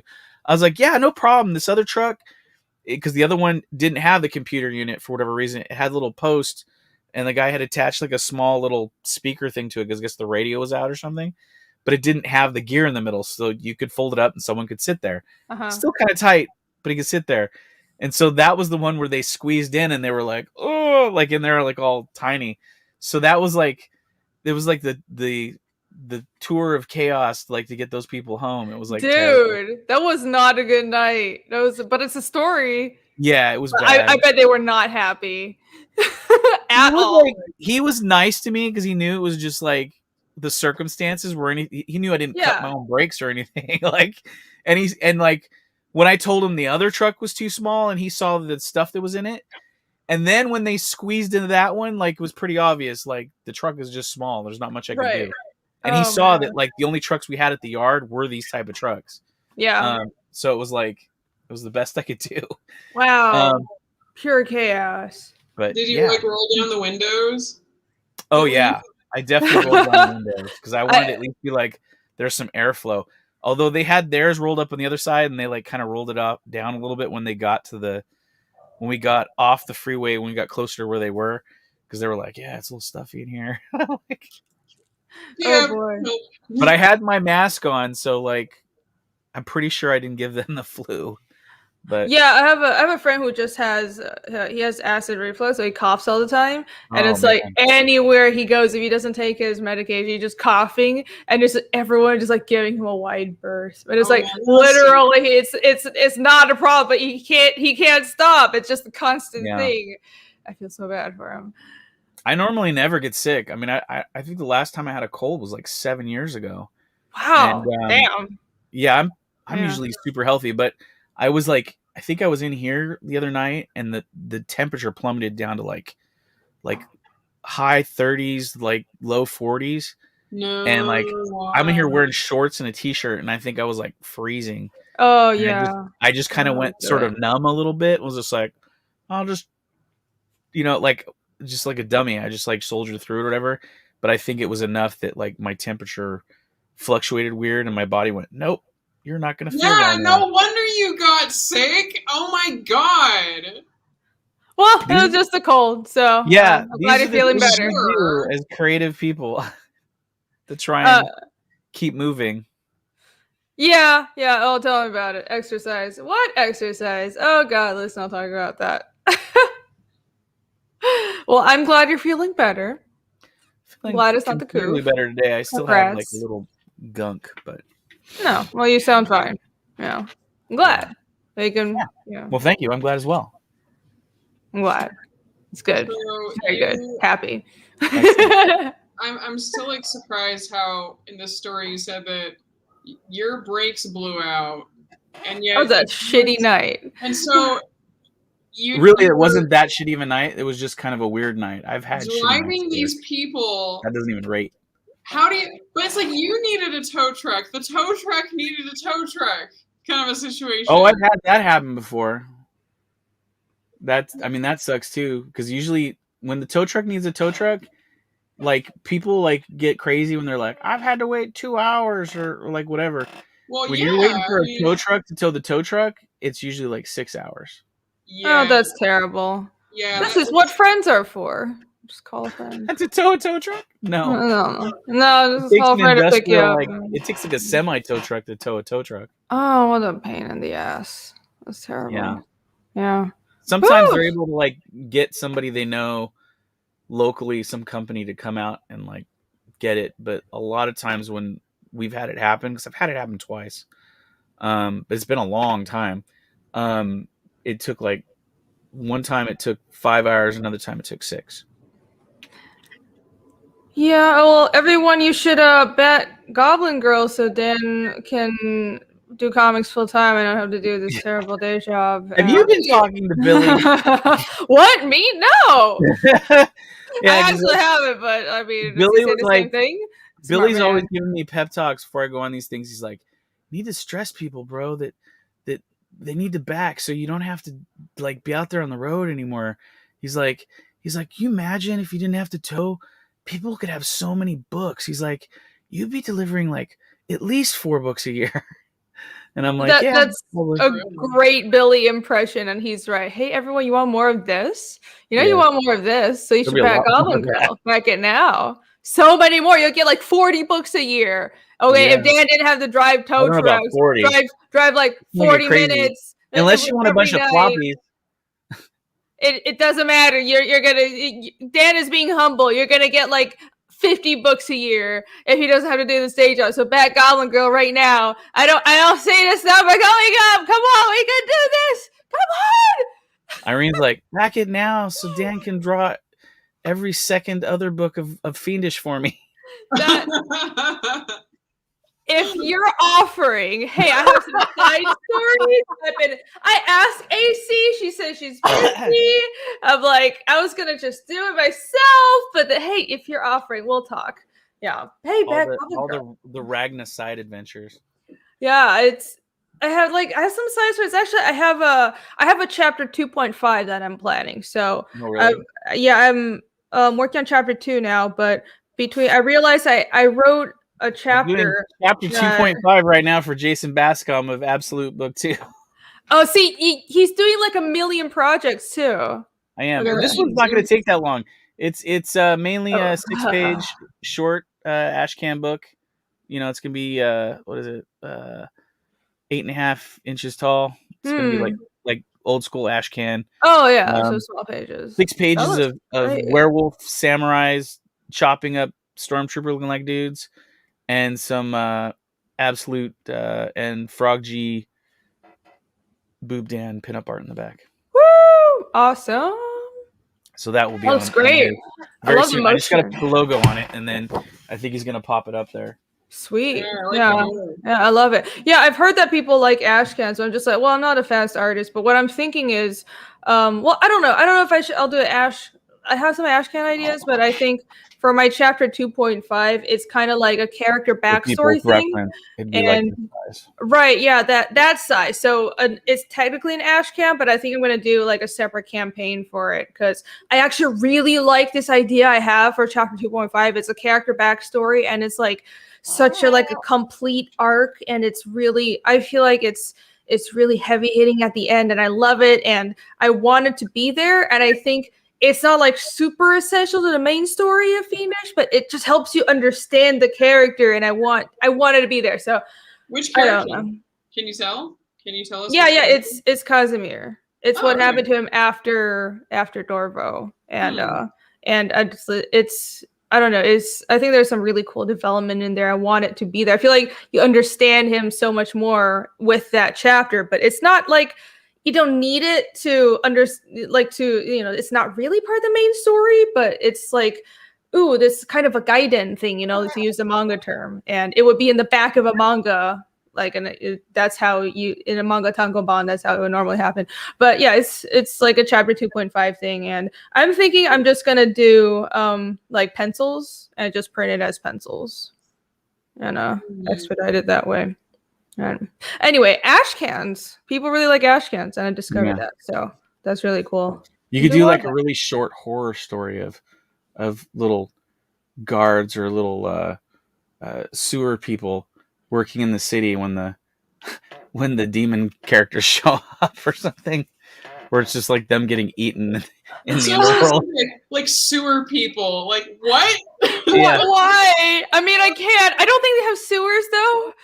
Well, I don't know. I was just like thinking like some random story that's like no main characters, just a bunch of poor souls just going about their lives to get eaten. Oh yeah, by it could. Yeah, it would be like a tragedy though, because everybody dies. But everybody would be it would be interesting to. We've been talking about eventually adapting Fiendish to be playable in Pathfinder, like in the world and everything. There's a lot of work to do because it's not just like a straight Pathfinder adaptation. Like the whole magic system is different, and then we have to build the monsters, and then the setting would be. I mean, the setting's easy. You just the description are a different setting. But we have talked about having like building a module or running a module eventually. This is very far down the line, but a module that's in the world of Fiendish. No, our next stream is this Sunday, so but not anytime soon. We're not going to be doing the Fiendish module, but I was thinking, it would be totally cool for people to play a module in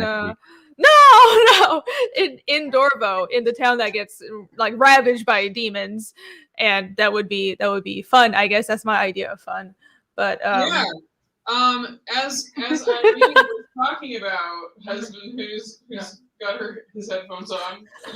You have been? She's talking about the module. Oh, okay. Maybe sometime along the line. Sometime. Do you have any thoughts on that? You've been so distant. No. As in the back of the room. I think that would be cool, and I mean that's why I also got excited about designing the monster for the stats. Oh yeah, because Nick helped stat out the monster and all that. Oh yeah, you guys can thank Nick for the monster stats on the back of the trading cards, which by the way everybody is getting for Fiendish. So yes. I did the characters, but I don't like Nick knows the monsters much better. Actually, he volunteered to stat it out, so those are that's his work. Ding. Eventually, I'm hoping we'll do a module on that, but maybe I could do an ashcan of that story as well. So anyhow, I was just chuckling to myself because like Erin was going on how it's going to be very complicated in adding all that magic system. But the moment that Dan is talking, like, yeah, but her magic system, like, I really want to be faithful to it. So it's like, no, it's not complicated at all. It's super easy. You don't have to worry about it. I'm telling you, when she showed up, and she was like, double and she was explaining me the functionality of like teleportation and stuff, and I was like looking at, there was like a diagram that's like, here's the Earth Stone, and here's Hellstone, and these two interact, but it's cross nature with this one, and it was like a twister thing to do like spells, and I was like, I'm not sure I understand how this works. Oh my God, Dan, it's so intuitive. How did you not get it already? No, it's not. So Okay, easy. okay. So the system is not that the to implement it in a comic is not that complicated because you don't have to mechanically make it work. You know, you just have to like draw the runes and like, oh, generally know that this is this domain and just say that. I'm the type of guy that if I see there is reasoning behind it, I'm like, let's put the reasoning in there. Like, I'm all about that. Yeah. So it's like kind of complicated, but not. Anyhow. So I'm just gonna say, all this stuff on this scroll here that's in some weird language is actually historical stuff from the book. Cool. See, So, I'm not the only one. but I've done the language thing before. Like, one of the very first comics I ever did was a manga style fantasy book, and it was all drawn on like legal size paper that I folded up, so it was like a square book. And Cool. in the back was a full alphabet that was like handwritten sort of rune, like kanji stuff that I made up. Awesome. And I'd put, you got 3 more put that backers. stuff all over inside the book. But I did the books by hand, each one of them, so there's only like 2 copies of it, but I only have the 1 copy still. Who got the other one? That's pretty cool. The other one probably got thrown away. I gave it to a friend of mine, and I don't even know if I haven't talked to that guy since high school, so I don't even know. Oh, jeez. But yeah, Well, I mean, they were it's hand world building. colored, the whole deal. Like, what did you use to color them by hand? Prisma pencils, like. Colored pencils? Yeah, they were like. Oh gosh, I used crude. to love having those. Like, Dan, how big was your collection of colored pencils when you did that? Not very big. I think. Oh, you mixed colors? Did you? Yeah, I had shaded stuff like, and I had I was doing I was painting miniatures at the time too.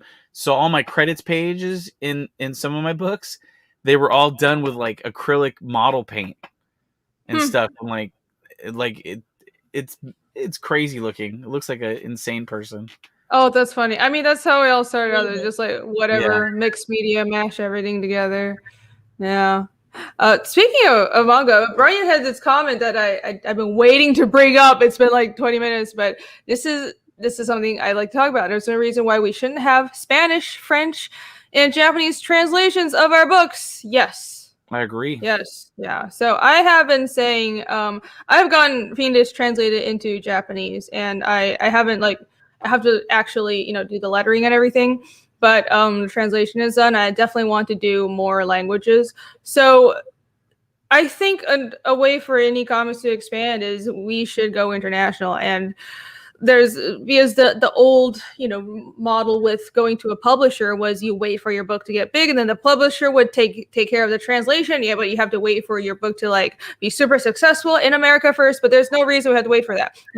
Getting a book translated does not cost that much. If you have a successful campaign, you can definitely afford it. So I think some people have been talking about doing a whole print run, like you've been talking about that, Dan, and I know 6x6 Comics, they do Spanish and English versions of all of their books, but you can also just do digital translations and have the English version is the hard copy, but in other languages, those are the digital versions, and those are released after the physical book. I think that's a cool way to expand for indie comics, because why just target the American market?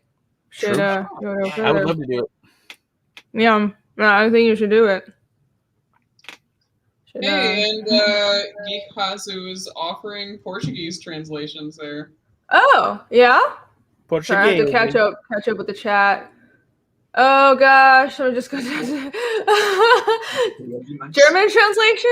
If it, I'm all for and well, I mean, most people in Germany speak English though. I'll go for like a place where most people don't speak the language, But I think like Spanish and Japanese definitely, because those are that's good markets where people read comics, and also a lot of people don't speak English in those regions. So Brian says I had the first issue of 6 Gorilla translated into Spanish, but it still needs proper lettering. Yeah, same here. I had a translation done. It's been done for like a month, but I need to letter it. I haven't had time because I've been trying to get my current book printed. It will happen. Yeah. It's America. Speaking of good Lord intended. Oh boy. Well, it's just for international backers. Yes, that's the joke. Gosh, you guys are talking about this Pathfinder module in Dorvo, and it just got my mind running. And I'm just thinking, okay, so this is what we need to do since we're planning this. We need to stat out Goblin Girl so that BoobDan can join us and play Goblin Girl. Oh yeah. And then I'll level Blingo back to level 1 or whatever, and just have him be like Blingo in the afterlife. I don't know, and then we can all like play Dorvo. You know what? Let's do. Okay, that's gonna be the goal because so our current Pathfinder campaign, by the way, it was supposed to be like a 1-session module, but of course it ran on way longer, and we've been playing it for like 3 months now.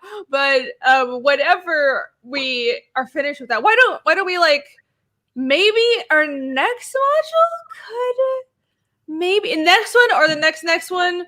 Let's like try to plan this to be in sight. Like, if you're down for it, Dan, that would be cool. I'm not trying to like pressure you, but it's okay. You don't have to give an answer right now, but it would, I don't know. I feel like we can try to start planning out the Dorvo session, because I was talking about, I have to stat out the magic, magic system and everything for Fiendish. What I meant was, if I want to make the like the Fiendish world, a whole playable world, like a skin for Pathfinder, like I was originally intended, like the whole complete thing, that would take a long time. That's not ready yet. But just to play a module in Dorvo, that could be ready much more quickly. Just have to stat out some more monsters and have a bunch of like civilians, but that's essentially what it is. And I have like the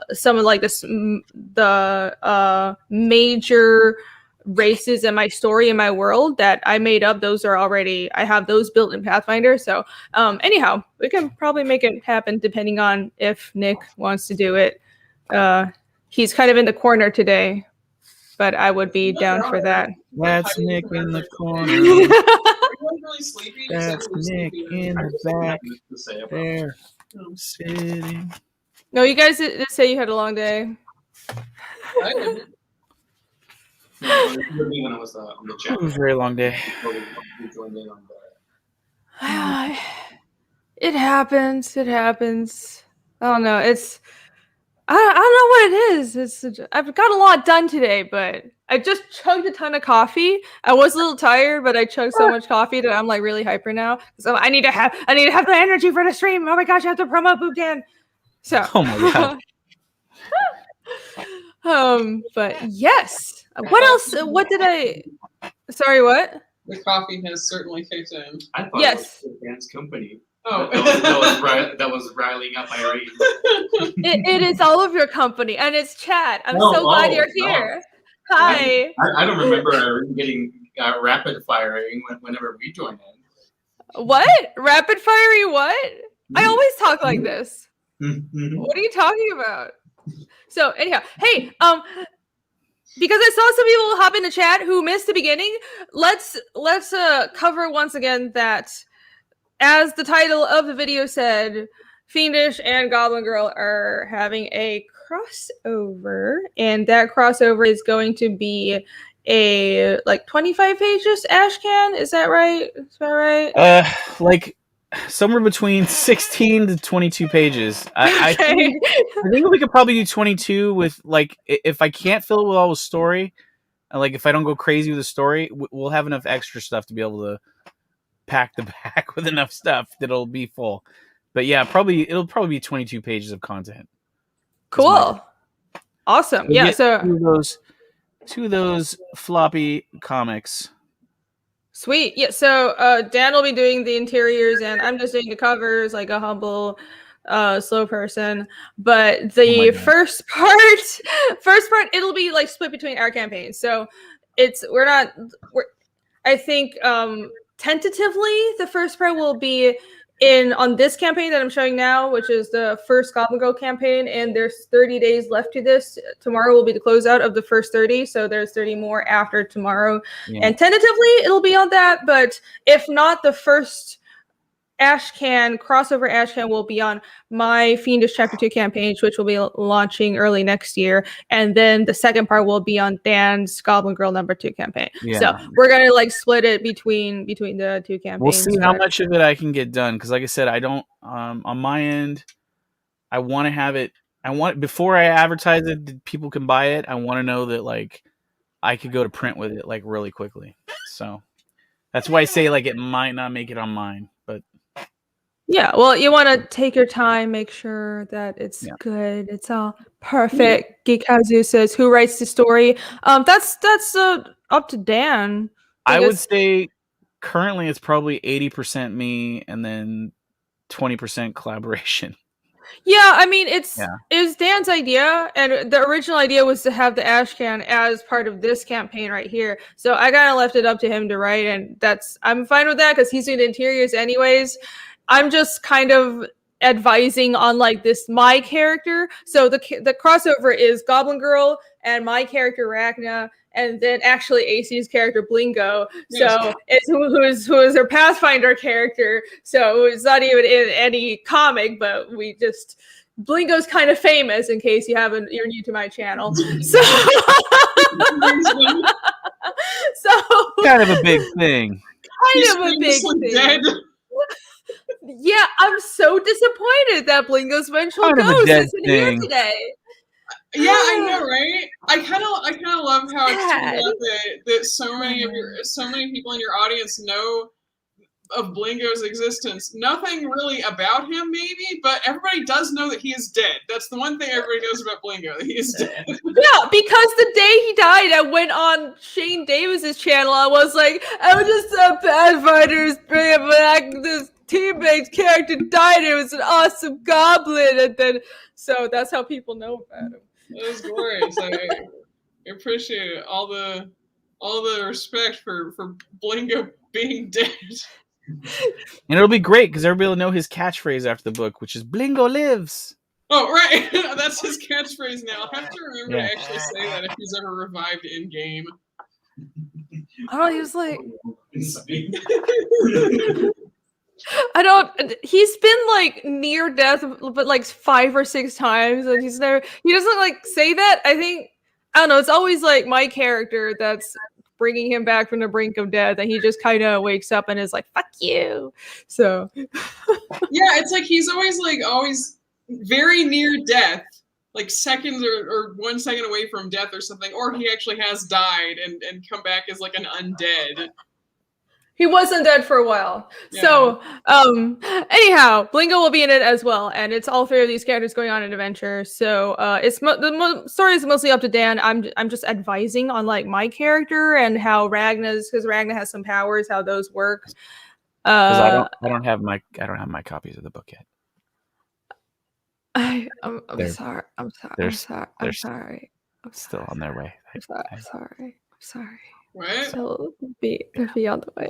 So, well, I bought both copies of the book, so I have to wait till the color version, I guess, comes. Would you like the grayscale one first? You can. It's okay. I'm good. You sure? I'm willing to wait. I'm willing to wait. I know what's happening. Okay. All right. Well, I can send you the. All right. Cool. I can send you the grayscale one first if you want to. It's fine. It's okay. I can wait. Okay. I don't want to incur shipping. Thank you. You guys scared away Nick. He's never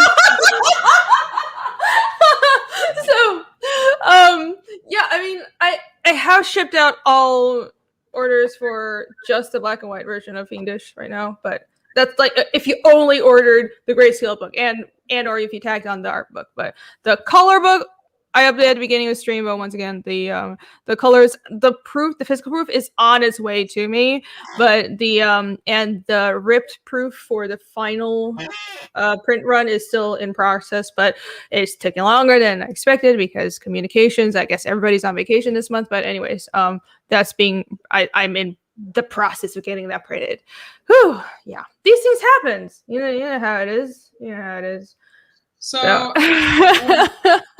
I've been meaning to ask you guys, since I might as well just ask you guys here, what should I draw for your stuff? What should I draw for you guys? I know I at least want to draw Goblin Girl, and I was doing a sketch of just Goblin Girl, and I was like, wait a minute, should I just draw like all the characters together? What should I do? Wait, Gary, jeez. Knock yourself out. You can draw all of them, or you can draw them individually, or together, or all of the above. We will find room. Gary G says Blingo is a Harambe of comic books. I don't think Blingo has that much dignity. No, that fits comics. It's fine. We're a ragtag underdog bunch. I mean, it's probably a little too much, a little shithead. It's not. Don't really want to be represented by him, but you know, yeah, we're the little guys. I love that. I love that. No, this is so fitting because Blingo was not a normal goblin. He was a monkey goblin. I know. Wow. Okay, I'll stop now. Which is why he only says Blingo lives. D's out for Blingo. Oh dear. Oh dear. I mean, I thought, like, you know, we're on a Goblin Girl stream. I thought that those were going to be out for something else. Blingo died for our sin. Well, I mean, no. AC, that part's a given. That part's a given. Okay, in case they weren't already out. Thank you for understanding, Sketch. Of course, I'm always here for transparency and updating people. So, honestly, I'm just desperate to get these books out of people. But I also want to make sure the print run is perfect. There aren't any mistakes and stuff. So I don't know. Like, people have been very generous and said that as long as I'm, you know, letting everyone know what's going on, it's fine. But apparently a lot of people are super late with their books, and some people are. And I'm not going to talk about that because my goal is my goal was to be on time with my books, but of course this was my first, you know, comic Indiegogo. I did my art book before, but we didn't expect to color this. So because we had to coloring it was a stretch goal halfway through, that pushed everything back. And blah, blah, blah, blah. But all a lesson for chapter 2. This is all a learning experience. Yeah, no excuses. I need to let everybody know what's going on. But once I start fulfillment for this, I think this will be coming down. So practice quickly, guys. I want to keep it up for a little longer, but not too much. It's probably just going to be another month, frankly. So yeah, it's not going to be long. Oh, Dun Ringgill had a question for you. Scroll up. Oh. Are the black and white with sketchbooks in the mail yet? Are the black and white with sketchbooks? They should be, unless you're in Australia. If yours Dun Ringgill, yes. I think I mailed yours out, if I recall. I mailed out like 30 books in a day the other day, so I don't quite remember. But you should have gotten a notice and a tracking number. And I will double check on my end after the stream to see if your order has been sent out. And if not, like, DM me on Twitter. I'll make sure I'll let you know what's going on with your order. But yeah, as far as I know, I thought as of yesterday I shipped out all black and white books, either the just black and white book orders or the black and white books and the art books. So there you go. so far. Whew, I have over 800 orders, guys. That's a lot. I fulfilled like about 120. It's not bad, but oh my gosh, oh, so many more to do, and I'm happy to do it. I can do this. Past Master Dan said Blingo died, so we wouldn't. We will. Kind of, yeah. I mean, kind of died. Well, he did die, kind of saving other people on the team. Mainly Irene's character. Mainly, yeah. Which I don't know if it was worth it. He kind of just like. Screw you! I'm running into battle. I'm here to save you. She was already like walking away, and like, I'm here to save you, and I just immediately just got slapped down and killed. I'm like, oh well. You're like, I don't know if it's worth it. Screw you. Your character should have died. Well, I don't know. I think Blingo helps because that was a really bad battle. If you've played Pathfinder before, we were fighting an Ugathol, and my character was like below zero, on the verge of death, and he wasn't walking out. He was being dragged out of the battlefield unconscious by these two little tree people. Okay, he was like about to die. So I think Blingo coming in cost the Ugathol a attack of opportunity, which definitely saved either Alaric or the other characters. Wrestling had combat reflexes though, didn't it? I don't know. You should maybe ask. What the? That was like a year ago or something, wasn't it? Like it wasn't a year ago. It was like half a year ago. What? I don't know. I don't keep track of. Oh come on, you! Did it have combat reflex? Nobody knows what this is unless you play Pathfinder. Sorry, this is really nerdy. We're degenerating talking about Pathfinder now, but anyhow. So yeah. Anyways, Blingo died for our sins, and he will be remembered in the Ashcan that Dan and I are doing and immortalized in this this amazing crossover. Oh, and here's my cover for it. Oh, let's see. Yeah, you didn't see it yet? Oh yeah. Oh gosh, that's way too big. Look at him. Oh, I like that Blingo. Yeah, he's Piranha Blingo. I love it. Oh, I showed it earlier, but I guess Nick's been staring at his computer this whole time. Mm-hmm. Here. Yeah, I didn't realize I could do it. There you go. I'm gonna, after seeing all the cool backgrounds and monsters in Dan's pieces, I'm gonna rework the background. I'm gonna add like some tentacles and stuff because I inked this today, like this afternoon. So I kind of just like bullshitted the background, like here rocks. So I did that in like 30 minutes. So I really need to add some more visual interest and shit to it. They're all right. I'm gonna do like some little mushrooms and weird plants and some like tentacles coming out the back. But anyways, this is my cover for the Ashcan. So connected to what Dan was showing for the comics, since it's apparently dealing with some MacGuffin in a cave. Maybe you could do the visual interest could be that crystal in the back to not force you to have to rework all this and add some a stark color to make the characters pop on the foreground. Yeah, well, we have to talk about what the actual comic story is about, because it sounds like Dan has been changing it. So we're gonna talk about it after this stream. Yeah, it sounds like it's drastically changed. So this is a work in progress, everyone. But the crossover is happening. The Ringle says that cover will pull your eye out. I mean, put your eye out. Well, that's the goal, isn't it? Isn't that what I'm here supposed to do? So that's what we're doing. That's what you got to do. Yeah. Well, once they go to the other world, they're gonna run into this character.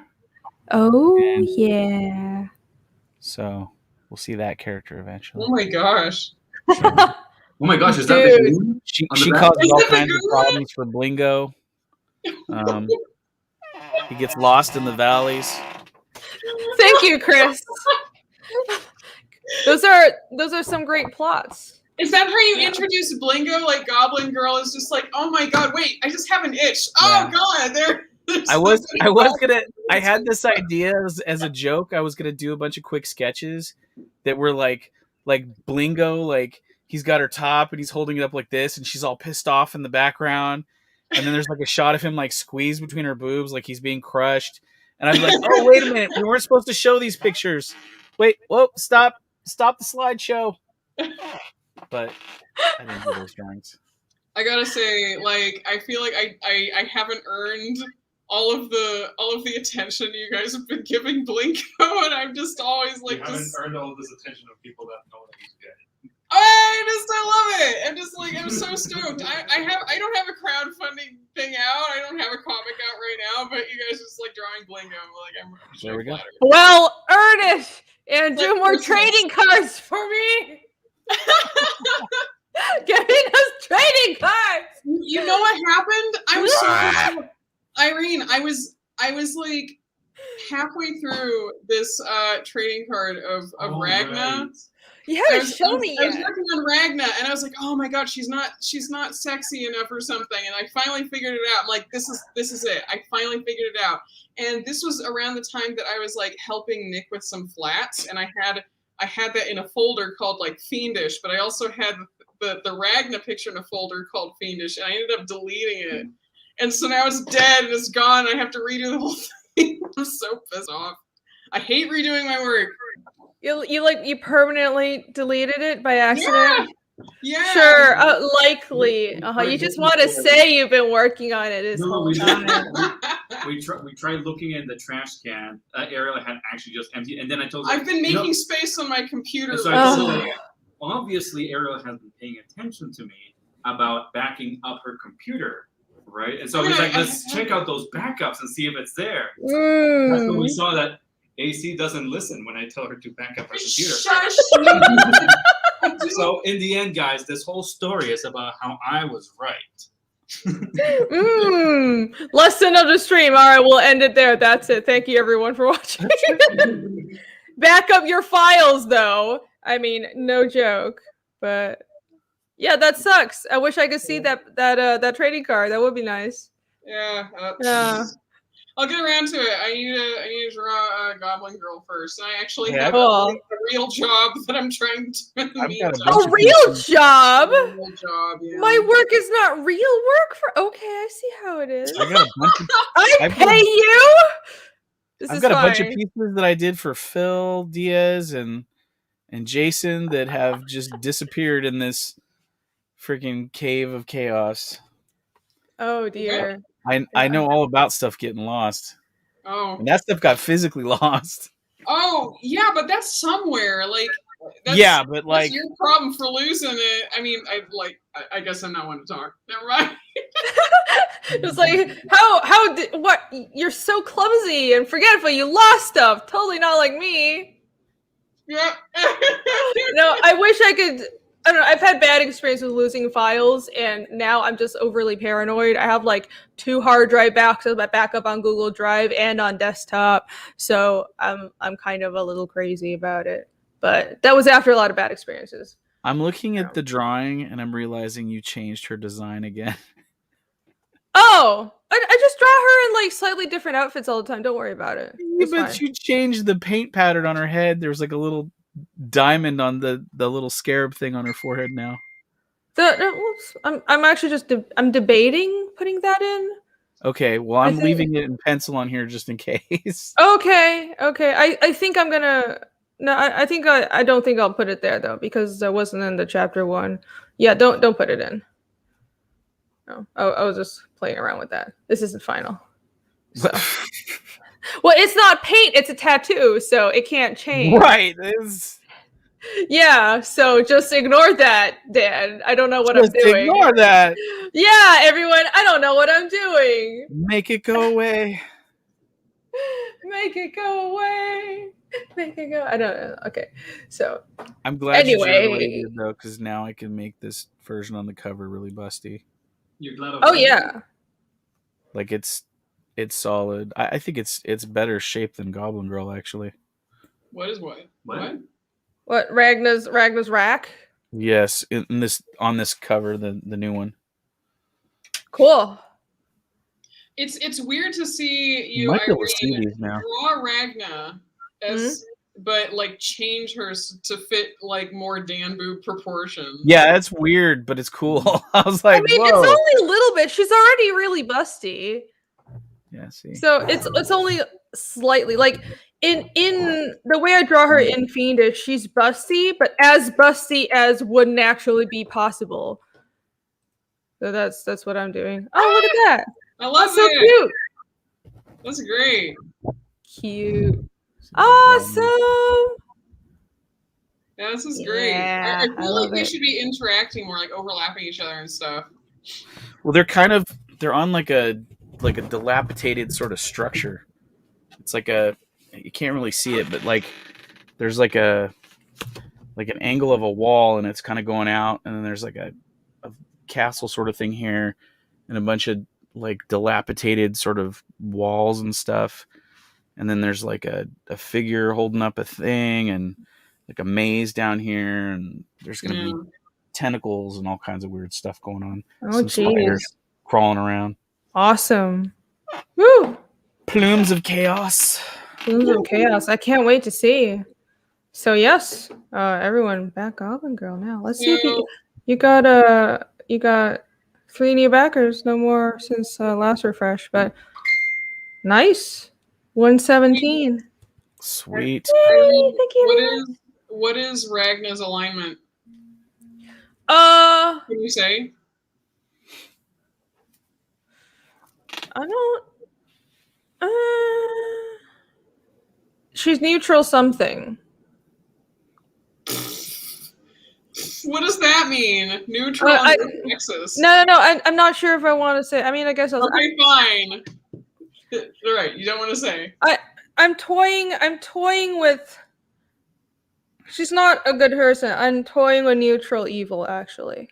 I love it. I'm doing the same thing with my books. Yeah, because I'm like, I know that's a heavy decision. I get warmed by DMs all the time about doing that, but I feel like I want serious development with her character, and I'll start out with that and move towards something else. So I'm just like, I'm worried I can't handle it, and I'll just like not actually stay true to she's a terrible person, but I have to have the character, like the readers understand, like still like her in certain ways and sympathize with her in certain situations, and obviously not in other situations. This would be harder if it was the main character. As thank God she's not, but she's very important. So I need people to like understand where she's coming from, even if they like just find her to be a total bitch sometimes. Yeah, I'm worried if I can do it right, but I think I have to try. Yeah. I'm trying to figure out like what was Blingo when he died. I don't remember what his alignment was. He bounced around. He was evil and then he was neutral. I think he went back to evil again, but I don't remember. But do you remember, Hun? Did Blingo die? I know he's your character. I think he was chaotic evil or neutral evil. In neutral, I think you have the hardest time with actually. I have the hardest time playing chaotic. Stick to chaotic because you are such a goody two shoes. Yeah, he got really deep into the faith of Serengil, the god of killing dogs. But I killed a lot of dogs and a couple of people in the process, and I got my evil back. So I was pretty happy about that. There you go.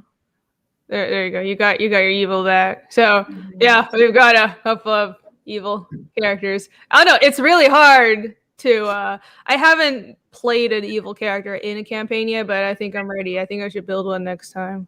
It's easier if you deliberately make a stupid character. No, I don't. Yeah, but it's more challenging if you build an intelligent character who has evil alignment, and I like the challenge. Yeah. I say that until I have to play it, and then it's like everybody wants to kill me. Phil says, just saw this. We're gonna get this. Is the print? It is the cover of the crossover that we are doing, the Fiendish Goblin Girl crossover. So you can get it.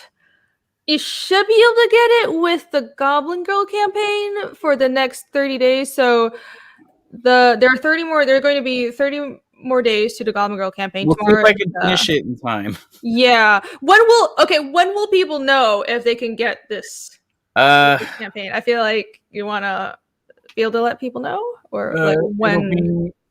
Oh man, seems like we don't have an answer just yet, guys. Yeah, okay.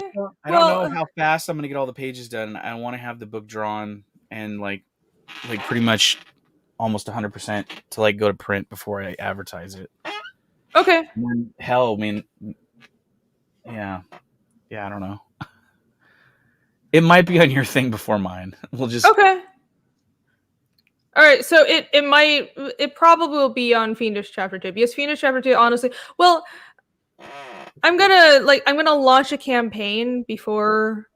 I'm gonna launch a campaign early next year. So yeah, I'm sorry, Phil. We're not sure yet because we're not sure when the Ashcan will be done. We just started working on the interiors and the just started story, working on it for but the we're most part. just announcing that a crossover is happening. So either way, it's gonna be a 2-part story, 2 Ashcans. One will be on Goblin Girl, one will be on Fiendish. So follow these campaigns and make it happen, and this cover will be on there. Woo! I'm gonna change it though. I'm like not happy with the background, but yeah. Anyhow, oh my gosh, why is it so small? Woo! So yeah, woo. Woo, woo. All right, we're at like 2 hours 30 minutes. I think that's covers some pretty good ground. Is there anything else you want to announce for Goblin Girl? 30 days is first 30 days is up tomorrow night at midnight, and yes, we will be going into the 60. So, and that one will be ending on Christmas. So, yeah. Ooh. Happy holidays for both endings. Dude, did you plan it out to end on Thanksgiving and then Christmas? I did not at all, because if I would have planned it better, I would not have planned it to end on Christmas for sure, because I'll be working that Saturday and Sunday that Christmas falls on. So I'm not going to be doing anything for the closeout on that, most likely, because I'll be working. Oh darn! You can't ask off of work. I could do it like 2 days before, but that's about it. Like, because I mean, I could even do it Christmas Eve, even technically, because well, you don't have to like set it for another 30 days. You can set it for another 28 days. I guess I could do that. So it would be like right before Christmas, because Christmas Day would be the longest. Because you can still go in demand though after that, right? Because I think I want to do that as well. I don't know. I'm just trying to do it right and take advantage of the bonuses with doing the campaign, how they have it set up so that you get pushed properly and stuff. Mm-hmm. So. Yeah. Well, I think as long as you already met your campaign goal, and so you can definitely go into in demand. So yeah, I think that'll be good. And yeah, I don't think if you do like 28 or 38 days, that doesn't really matter that much if you're concerned about the algorithm. It just doesn't make that much of a difference unless you really want those 2 extra days of funding. I don't know if it makes a difference because it's Christmas. I mean, I guess somebody could back on Christmas, but I don't know if it's going to happen. Yeah, people are probably going to be a bit distracted, I would imagine. Yeah, well, the thing is, you want to do like a big closeout stream, and that's the reason. You want to pick like a day where you can do a closeout. Well, then maybe maybe we'll do maybe we'll do 28 days on the next one then. Mm-hmm. Yeah, I think at least I've noticed like closeout streams that's a big boost for funding usually, because it's like, oh, it's the last, especially at the end of your 60 days. That's the last chance to get the books at a discount before you go in demand. Even if you go in demand, the price will go up. So you want to do a stream and like a long stream, like this is the closeout stream, last chance to get it before. Then maybe that's what I'll do then. Then that Thursday night then, before Christmas Eve. Cool. Then I guess. All right. Well, Chris has a question further up. Oh, not that one. Thank you, Phil. Thank you, Phil. Anyway, but not that one. No, I can't find Chris's. He says, "Will the Ashcan?" Oh yeah, there you go. Will the Ashcan be available as a separate perk? I already backed the color edition, but don't want to cancel and back a different perk. Chris, no, that not. If you're talking about, are you talking about Fiendish or Goblin Girl? This Ashcan won't be on Fiendish. I'm already I'm already fulfilling, and I'm gonna be taking the Yeah. color version down soon. So, if it's going to be on a campaign that's live right now, it'll be on this one, Goblin On Girl. this one, yeah. Yeah. But most likely won't. It most likely will be Fiendish 2, most likely it's looking like. Okay. Because I honestly, like, I'm making a New Year's resolution right now early, which is that Goblin Girl is mostly done for the most part. It's like it just needs to be colored. But I think from now on, like, all the campaigns I do from now on are going to be, like, ready for print by the time 60 days is over from now on. Nice. I just get too itchy to, like, want to do something else, like, in the middle of the campaign, because it's like this is so good, but I want to be working on more stuff. Huh. So. That's funny, because I made the exact opposite resolution. That because I was like, I try to finish. Well, I finished everything for chapter 1, and before I launched, except for the colors. But then I was like, oh, I'm gonna finish everything for chapter 2 before I even launch. But people were telling me, like, you're gonna have like months of gap between your first campaign and your second campaign. You want to be able to immediately launch a sign up right after your first campaign and is down. So so exactly. Yeah, every 3 months, new book. That's my goal. I mean, that's the goal. That's the for goal the next year. Yeah. Because I have enough stuff that I can do that, like projects that I have just are sitting done. Yeah, I'm aiming for like 4 to 5 months right now. That's my goal. But I'm actually doing the opposite. I'm launching the campaign before I have the pages in, because originally I was going to have everything done before I even put up a sign up, and I'm like, that's too strict. Like, the point of that, you don't need to do that. You just need to have enough done to advertise the books. So anyhow, we'll see. Which I can see that, and I don't really get an itch to draw other stuff in the meantime. So constantly. I've been going through the chat, and Unhinged had another question that we hadn't answered a while back. Thank you for being the chat person. I guess so. I'm not great at it myself either. No, I've been. A while back, Unhinged had asked, it's included in the Goblin's chest, yes? I'm assuming you're talking about the ash can. If it's on this campaign, which I'm not thinking it's going to be, it would be. For the next campaign, for sure it will be. Okay, so it's a maybe on this one? Or no? I guess let's just say it's going to be on the next campaign. I'm going to try. If I can somehow squeeze out like at least 16 pages of really good finished stuff between now and before Christmas, which is iffy. I mean, I could probably do like maybe 9 pages between now and then. That's a lot, though. Yeah, let's just say it's going to be on the Fiendish Chapter 2 campaign, guys. I think that's the safest bet. Yeah, just to be safe. So, Dan can do the full, like, as many pages as he wants to make the story actually good. Yeah. let's not rush things. So we're preemptively announcing a crossover that's going to be on Fiendish Chapter 2. Yeah. And that way nobody has to worry about, like, that was the other thing is, like they were saying they're worried about, like, oh, I might have to pay extra shipping and all that. Like, it's better it can be bundled than not. Yeah, and it'll be right there from the start. Good point. Nora says, "Who will get the first super chat? Will it be next Wednesday?" I mean, the way things are looking and the way YouTube is dragging its feet, no, because I've been trying to apply for monetization because I'm eligible, but it keeps on glitching when I try to connect my AdSense account. I don't know what's up, but anyways, I have the watch hours, so thank you all. Thank you very much. It's all thanks to you, but I haven't been able to actually apply for monetization yet. So hopefully I'll have super chat soon so I can buy some extra coffee. That's all I want. I just want some change to buy coffee, really. Just, I'm a simple girl. All of your money is going to your stupid broken house. That too. I don't know. Super chats is like $1 or $2. I'm not expecting to get much. So, but yeah, my dumb house. I mean, Super chat now to get Irene new shingles, friends. I don't have super chats. Back Fiendish. Pour those piggy banks out and make sure Back Fiendish, everyone. It's still on Back Fiendish. Yeah, so I bought a fixer-upper earlier this year, and it's been fine. I like doing home renovation and stuff, but there's been certain things people haven't, that like the previous owners didn't freaking disclose, and I've been dealing with that. So it's been a Dead it's been a bit bodies of a in the headache. basement. Do you have strange smells coming from the walls? Irene has your house.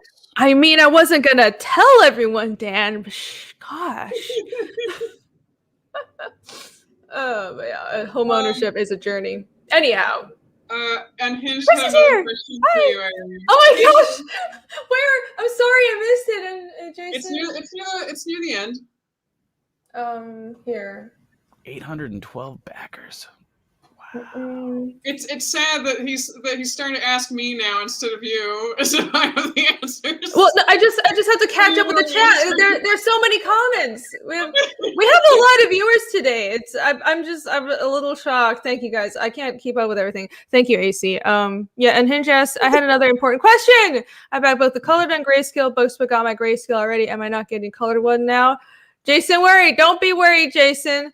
It seems if you back them separately, if you back the grayscale and then backed again for the color, I'd ship them separately unless you message me and tell me otherwise. So I remember on my like spreadsheet, you back them separately, because if you just back them together, I would ship them together. So you're still getting your color, but I'm just gonna ship it, later. Yeah. Chimera says, we have Irene tell BoobDan to show the wraparound cover. It's not done yet. It's barely anything to show. I showed a little bit of it earlier. There's this roundabout telephone. AC, tell Irene to tell. Okay, cool. Well, right, AC, you're the one that has actually been checking the chat. At all. You are, thank you. So the wraparound is not ready to show yet? You sure? I mean, I could show it, but it's the pencil's really light on the background, so it's not super. Oh, that's right. Right. Sharp. I remember that you showed it because I was like, for a moment. You can see the characters pretty clearly now because I've outlined them pretty well. Yeah, this is the wraparound. Oh, okay. So I don't know if you can see the walls in there at all. It's kind of hard to see them. No, it mostly just shows the characters. Yeah, I didn't know that was the wraparound. The three people. I saw you just kind of sneaking in when we were looking at the blingo. Yeah. Is that what you've been working on while we're streaming? Yeah, I just been touching them up a little bit, fixing Goblin Girl's face. I got to go in and redo her mouth a little bit, but Ragna's pretty much right where I want her. I love it. It looks great. So, yeah. Ooh, can't light. Wait. I love that page to the left to the right as well. So cool. Some of the so much tits around is really hard for Blingo to try and make up that real estate. Yeah. He really needs to whip out that screw. Just be pointing it at his someone. stupid screw. Yeah. It's got a little knife hanging right there. Oh Wait, yeah, the phallic knife. Is it this page you were talking about? Oh yeah, I love that page. Yeah, I redrew this page. What? It looks great. And this is the new one. I like the new one. It's great both times. Oh my gosh. It has that fresh. The horns are a little too smooth. You're a crazy man. His jaw is jutted out too far. Oh my gosh, these are such nitpicks. Are you serious? This is getting chopped. You are not one to talk, AC, about nitpicking. Come on, like, this got cut way too early because on the next panel, this chain's still attached, so it didn't make any sense. So I have this where he's kind of coming through the door, and he's reaching back there, and she's kind of looking like, okay, his demeanor is really weird. And then he kind of like drops the blade to the ground, and she's sitting back there looking at it like going, this is not good news. And then the next shot is him basically like telling her to turn away because he can't look at her. Because part of the reason why his eyeball is all jacked up is because he has to look at her. He has to look at her. Yeah, so it's messed up his eye. He used to have both eyes that were kind of the normal sort of level to each other. And over the years of having to look at her, it's given him a twisted like eyeball. So she's hideous to look at. She's well, for goblins, because she's too perfect, and that's ugly for goblins. That's why they locked her away. Oh, That's terrible. Yeah. I love it though. I love that I page. see my thighs and my shorts there. Let's push that up. No, I like the new. I just like her expression. I really like that expression, like This that one? kind of Yeah. that kind of more apprehensive, like the 'Cause softer expression. I like this kind of this other one, but I don't like this is like if she didn't know him, like she's like, okay, he's Yeah, gonna yeah. try and chop me, but she knows him, so she's not expecting him to come in violently. And there's a shot kind of like this on the page before where she's like, who's this coming in here? And then when she sees him, this is more of like what's going on here sort of look, and she's kind of like pushing herself back, and that's when he drops the blade, and she's just kind of down here. She just has this look of like deflated, like this is not good. No, So- I like that because you usually see her angry all the time, and this is like an expression you don't see her have a lot. Yeah. Right. Sumo Thori is saying, "I'll get rid of it for you, Dan." Exactly. Do you sell your pages? Yes, on the campaign. Good. You're selling the one that you're ditching too. Oh right? yeah, this will be available. All the pages Okay. in there, ditched, non-ditched, will be available to pick from. Good. At least you're So, making use of it. Yeah, like if somebody wanted this and they bought the original art tier, they could, well, depending if they're in the line of people that get to pick, because there's one guy already that gets first dibs on whatever, and then the second dibs goes to whoever's next, and then if this is still available, then and they were number 2, they could get this one. Or the Guapo wants the Masto one. Dude, Dude, they could even get this one though, technically, because this will be in there as well. How about during your campaigns, you can have the final pages, but like these kind of, because you do so many pages you totally finish and then you just decide not to use them, you can auction those off. I do. You should do some auctions. I could. Yeah. I have whole sequences that were jettisoned. Yeah, you should really do. That'll be good money, and people want those pages. Trust me. Everyone's in disbelief. Yeah, and I realized the art is looking damn good. Drawings are fire. Yes, so good drawings. I don't know why you threw them out and then crazy. No, they're not, it's like I said. It's not that they're bad. It's just as I go through the story and I'm looking at the takes that I have in my head. Like one of these takes was better than the other. Mm-hmm. So it wasn't that either one was necessarily a terrible take. It was just, I mean, I love this middle shot. I love this boot down here on this bottom panel, like I think it looks good, but it just didn't work out overall.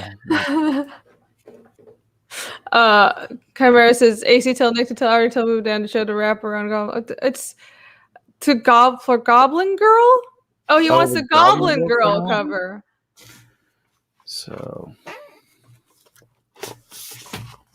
Oh, random pit book. yeah, Dale Keown's pit just like jumps out. Oh, by the way, someone asked if I'm doing Thanksgiving. I am. I'm going to have Thanksgiving with my Taiwanese friends in town. Not with Frega. Frega's not that far from me, but I don't know where he lives, and I haven't been invited, so that would be weird if I showed up. Someone also mentioned again. Someone mentioned Frega. That is amazing. What is that guy made out of? It looks like tree bark or something. Isn't that lava? Dude, this guy, he's a giant like lava golith. Yeah. Oh yeah. There's gonna be a sketch in the book of what his whole body looks like. Yeah, I can see that, especially like the head, the glowy lava inside. Yeah. Yeah. He's got kind of like a centipede sort of body. Awesome. I love like the effects. The smoke. Oh, really? He has a centipede body underneath?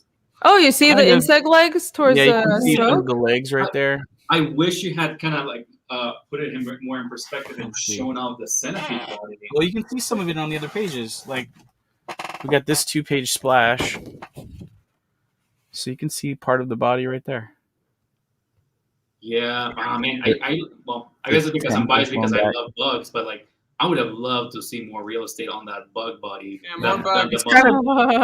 He's my love letter to Ray Harryhausen's The Kraken. So, I mean, this is the Goblin's version of Release the Kraken. Okay. Dan, could you actually move the camera a little bit just to look at the detail on the gate? Oh, the gate. Yeah, that gate.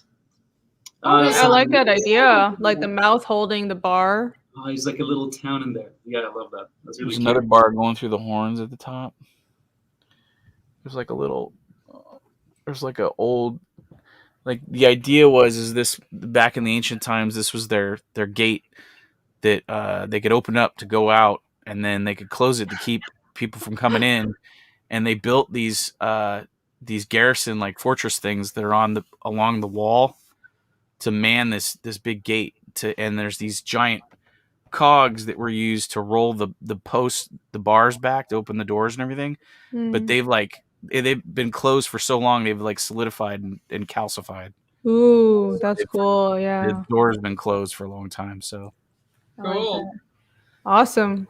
Yeah, badass. I really love that about your art. Like I've said this before, but since you're back here to advertise it, like I really like how with all of your art you can just see how much fun you're having with it. It just kind of exudes through your style. So it's always fun to see like these details and stuff, this thought that you put into it. Yes, I agree. You can tell Dan is having fun. That's what it's all about. Yeah. You're having fun, right, Dan? I'm entertaining myself. You're loving it.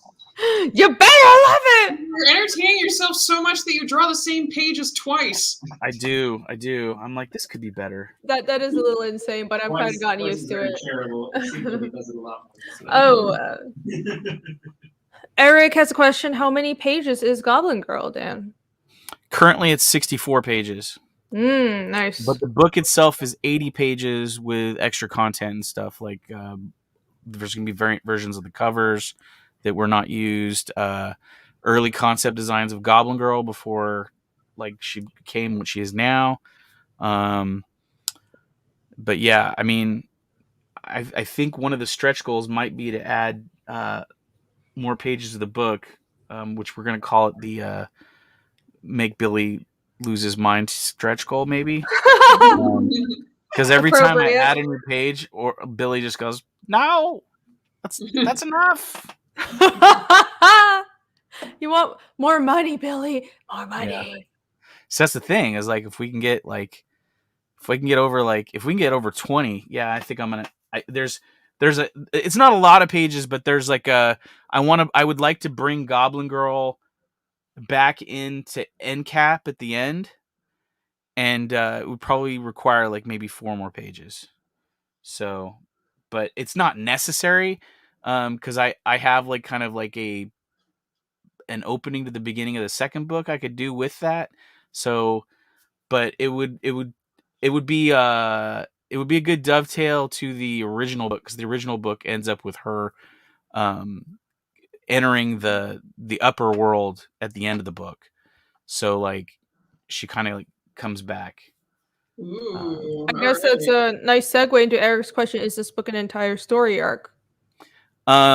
This is not really. It's a setup to the overall adventure of her journey. First act. I would say it does have.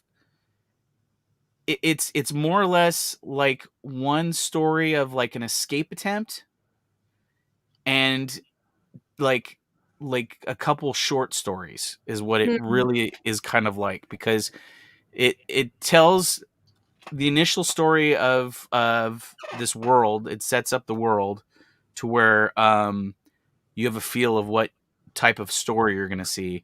Then it introduces you to the Goblin Girl, and then it's her basically escape from being killed by her people and getting out. And then it goes into a couple little short vignettes that are kind of like sort of morality tales a little bit, with the 3 extra stories that introduce you to the other 3 of the other companions that she has that will be in the next book. One of the characters originally in the when you get this book with it, the original book, you'll actually kind of see the story that I would put at the end of this if we could afford to do all those extra colored pages and make Billy work on a few more pages. But they're not necessary. They're kind of like, it's literally like a couple pages to make a joke. But Cool. yeah, it would be kind of cool. I mean, if we got that much, yeah, I think I would do it just for the hell of it, just to like say that I 100% took that other book and replicated it. Other than that, I feel like it ends at a really good spot right now. That I already have the final line to the book written out, and it's like perfect. So Cool. Cool. see. Yeah, I like that. I like that. Yeah. How long Bat ago Goblin did you Girl, make- make Billy do more work. Yeah. How long Technically- ago did you make Goblin Girl? Sorry, I'm interrupting you. 2009 was when I first started the book. Yeah. Mm. So I mean, it started off mainly with I redrew the book a couple times back then. Even I like started it a couple times, and one time I started it and I only really just kind of drew some concepts. Second time I drew about 3 or 4 pages, and then I stopped, and I did this cover piece, and then a year later I did the book. I drew this whole book in about a week so I could have it for a convention that was locally near me, and had it printed up at a local little printer place that did print on demand stuff. And then yeah, and so that's how long it's been around. Cool. But yeah. Cool. Yeah, you've been working on this for so long. Yeah. Very, very exciting. I even have most of the second book already done. Sweet. So the second book is also an old comic that you're going to like It is. readapt and expand. Yeah, right? technically I didn't even print this up really. This, like, I went to a different printer because the print on demand place that I did the other one through didn't exist anymore. But I had a guy that I was doing posters through, and I needed copies of this to prove that I had done work on this book. So I quickly got this together to the point where it was good, and then I printed up a couple copies so that I could have some proof copies of this. But Awesome. Well, it's always it's nice to see that. I mean, you've clearly been working on this for so long, so they're gonna get the full story. Like this is gonna for happen. sure. I mean, there's more content in this than there was in the original one. I mean, one of the characters from the original book didn't even show up till the second book, and I actually put his stuff back into this first book because it was already drawn already, and it was up to snuff, as they say. And so even if I add those 4 extra pages, they won't even go at the end. They'll kind of go right before the last little short story. The last little short story is kind of like, it would be like an after credit sequence in a way. So yeah. I see. Apex Comics. How many pages did you draw that week before printing? I think you said you drew the whole thing, right? Yeah, pretty much. It's all drawn. There's just like I said, there's 2 pages. There's a 2-page splash that isn't. Let's see here. I should have it right here. Where are you? 2-page splash.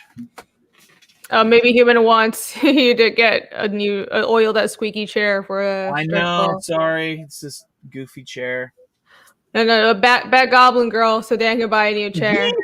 Get a new chair. And awesome. awesome Get to the jamboree. So yeah, so this is the 2-page splash, the 2 pages that aren't finished for the drawn in tier. But I mean, it's some of the panels are pretty tight pencils already. So I got nice. Oh, I like that. Those some fun panel borders too. Yeah. Nice There's some paneling. spots. I just left some panels open to put some people in. So yeah, I love it.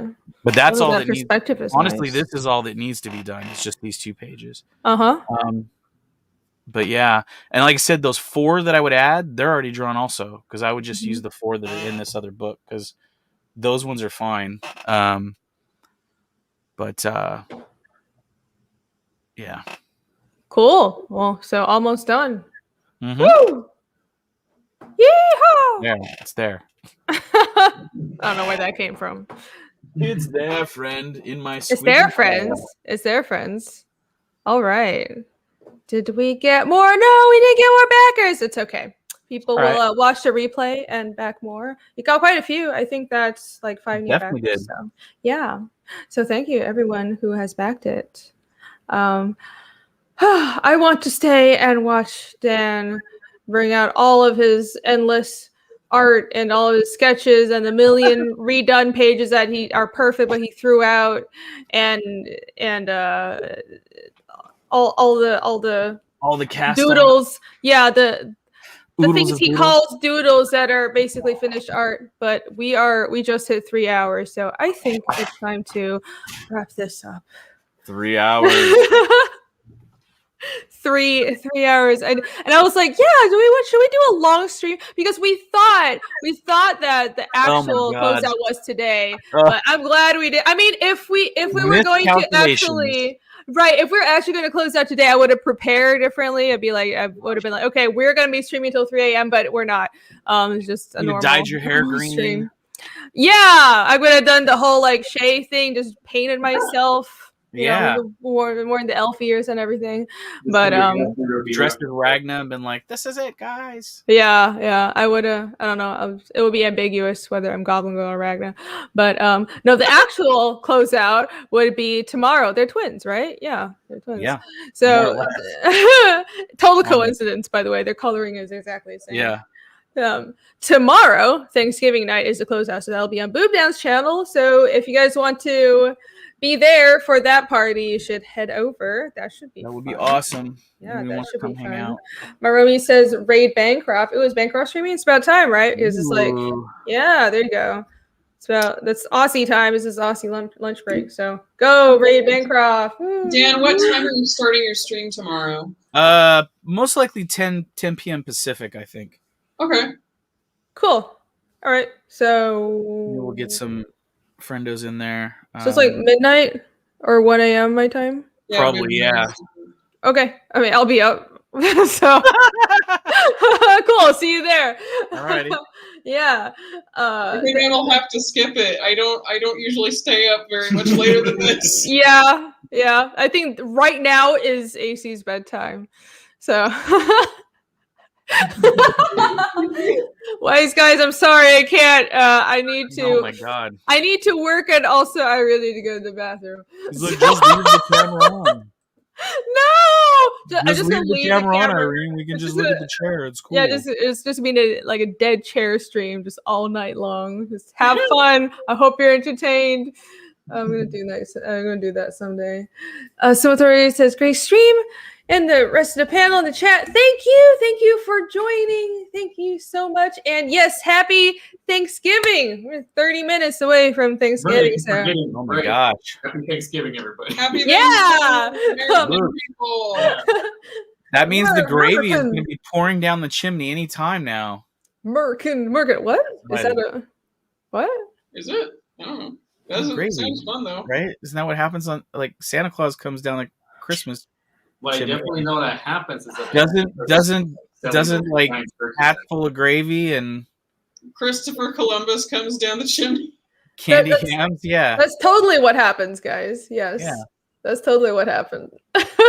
But happy Thanksgiving. Hope everyone has a lovely, relaxing day tomorrow, whether it's with family or Friendsgiving. If you're just alone, find some food and stuff your faces. But I do hope you're at least with friends. Indeed. Yeah.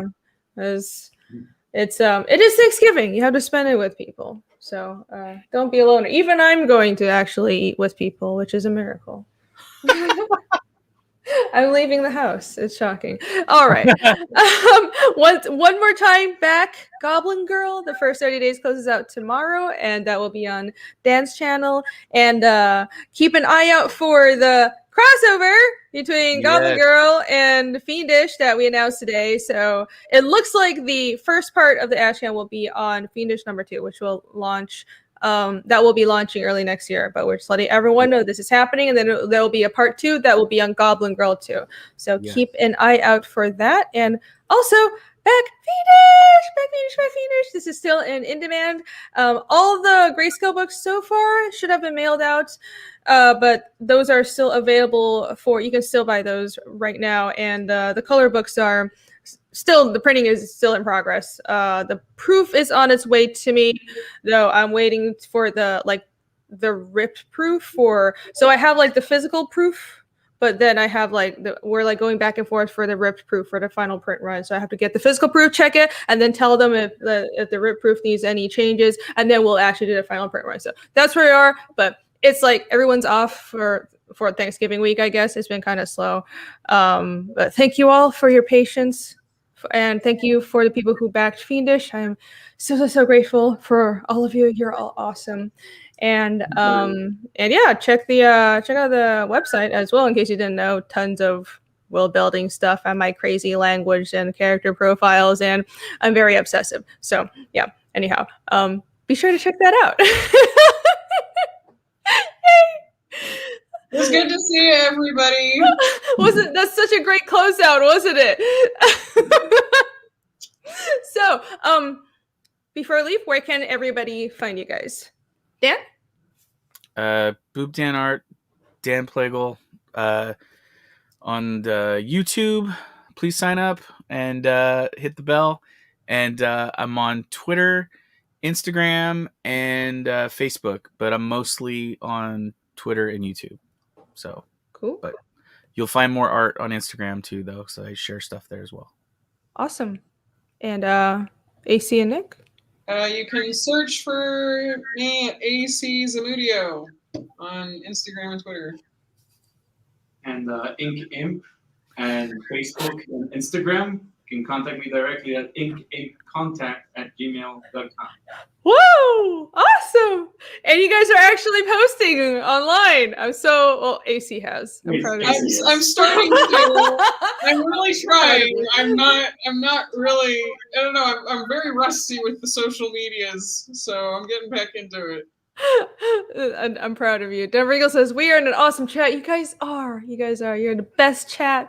You're the bestest. And very active. And you're really active today. That's why I couldn't keep up. You guys are great. Man, thank you for joining. AC was plastered there. It was still just not enough. Well, we had a lot of people watching today too. So yeah, thank you for joining. Awesome. Mm-hmm. Happy Thanksgiving, hail, and happy Thanksgiving. Remember, no than 2 fingers of rum. Drink as much eggnog as you want. Drink more. I'm a bad influence. Don't listen to me. I think eggnog is Christmas, but well, yeah, it is. Early. I don't know. It's like they have the Christmas decorations out and shit. Whatever. Drink gravy and candy yams, friends. Irene, we got another Pathfinder stream on this Sunday, right? Yes. Yeah. Thank you for reminding me. Save some eggnog for Sunday. Yeah. So Pathfinder, our next Pathfinder stream will be Sunday at 1 p.m. EST. So join us on this channel at that time for that. Come find out whether we kill any mushrooms. It'll be great. We actually might finish the module this time for real. We actually might. It'll be shocking. We're almost at the end of this tower that was supposed to be a short one shot.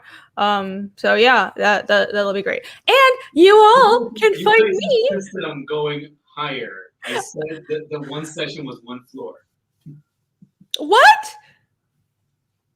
No, I thought the whole tower was 1 session. Oh yeah, like it's designed to be like nobody does that. I told you from the beginning that like what I had designed to actually play with you guys was just 1 floor, and I asked if you guys want to keep going. That's right. We did decide to keep going. Yeah. You guys said yes. Okay. Anyways, we'll talk about this later. It doesn't I don't remember this, but anyhow, I have a great memory. Everyone, you can find me at Reenie Draws on Twitter, Instagram. I have a Patreon, and also, obviously, since you're watching this on YouTube, this is my channel, so subscribe and hit like on this video and go and check out some older videos if you'd like. It's good stuff. I do the show every Wednesday at 8 p.m. EST. Sometimes it's a art show. Sometimes I just do live drawing. But anyways, I stream every Wednesday. So yeah, thank you once again for joining us, and we'll see you next week, or see you Sunday. Bye, Bye, everyone. Have a good night.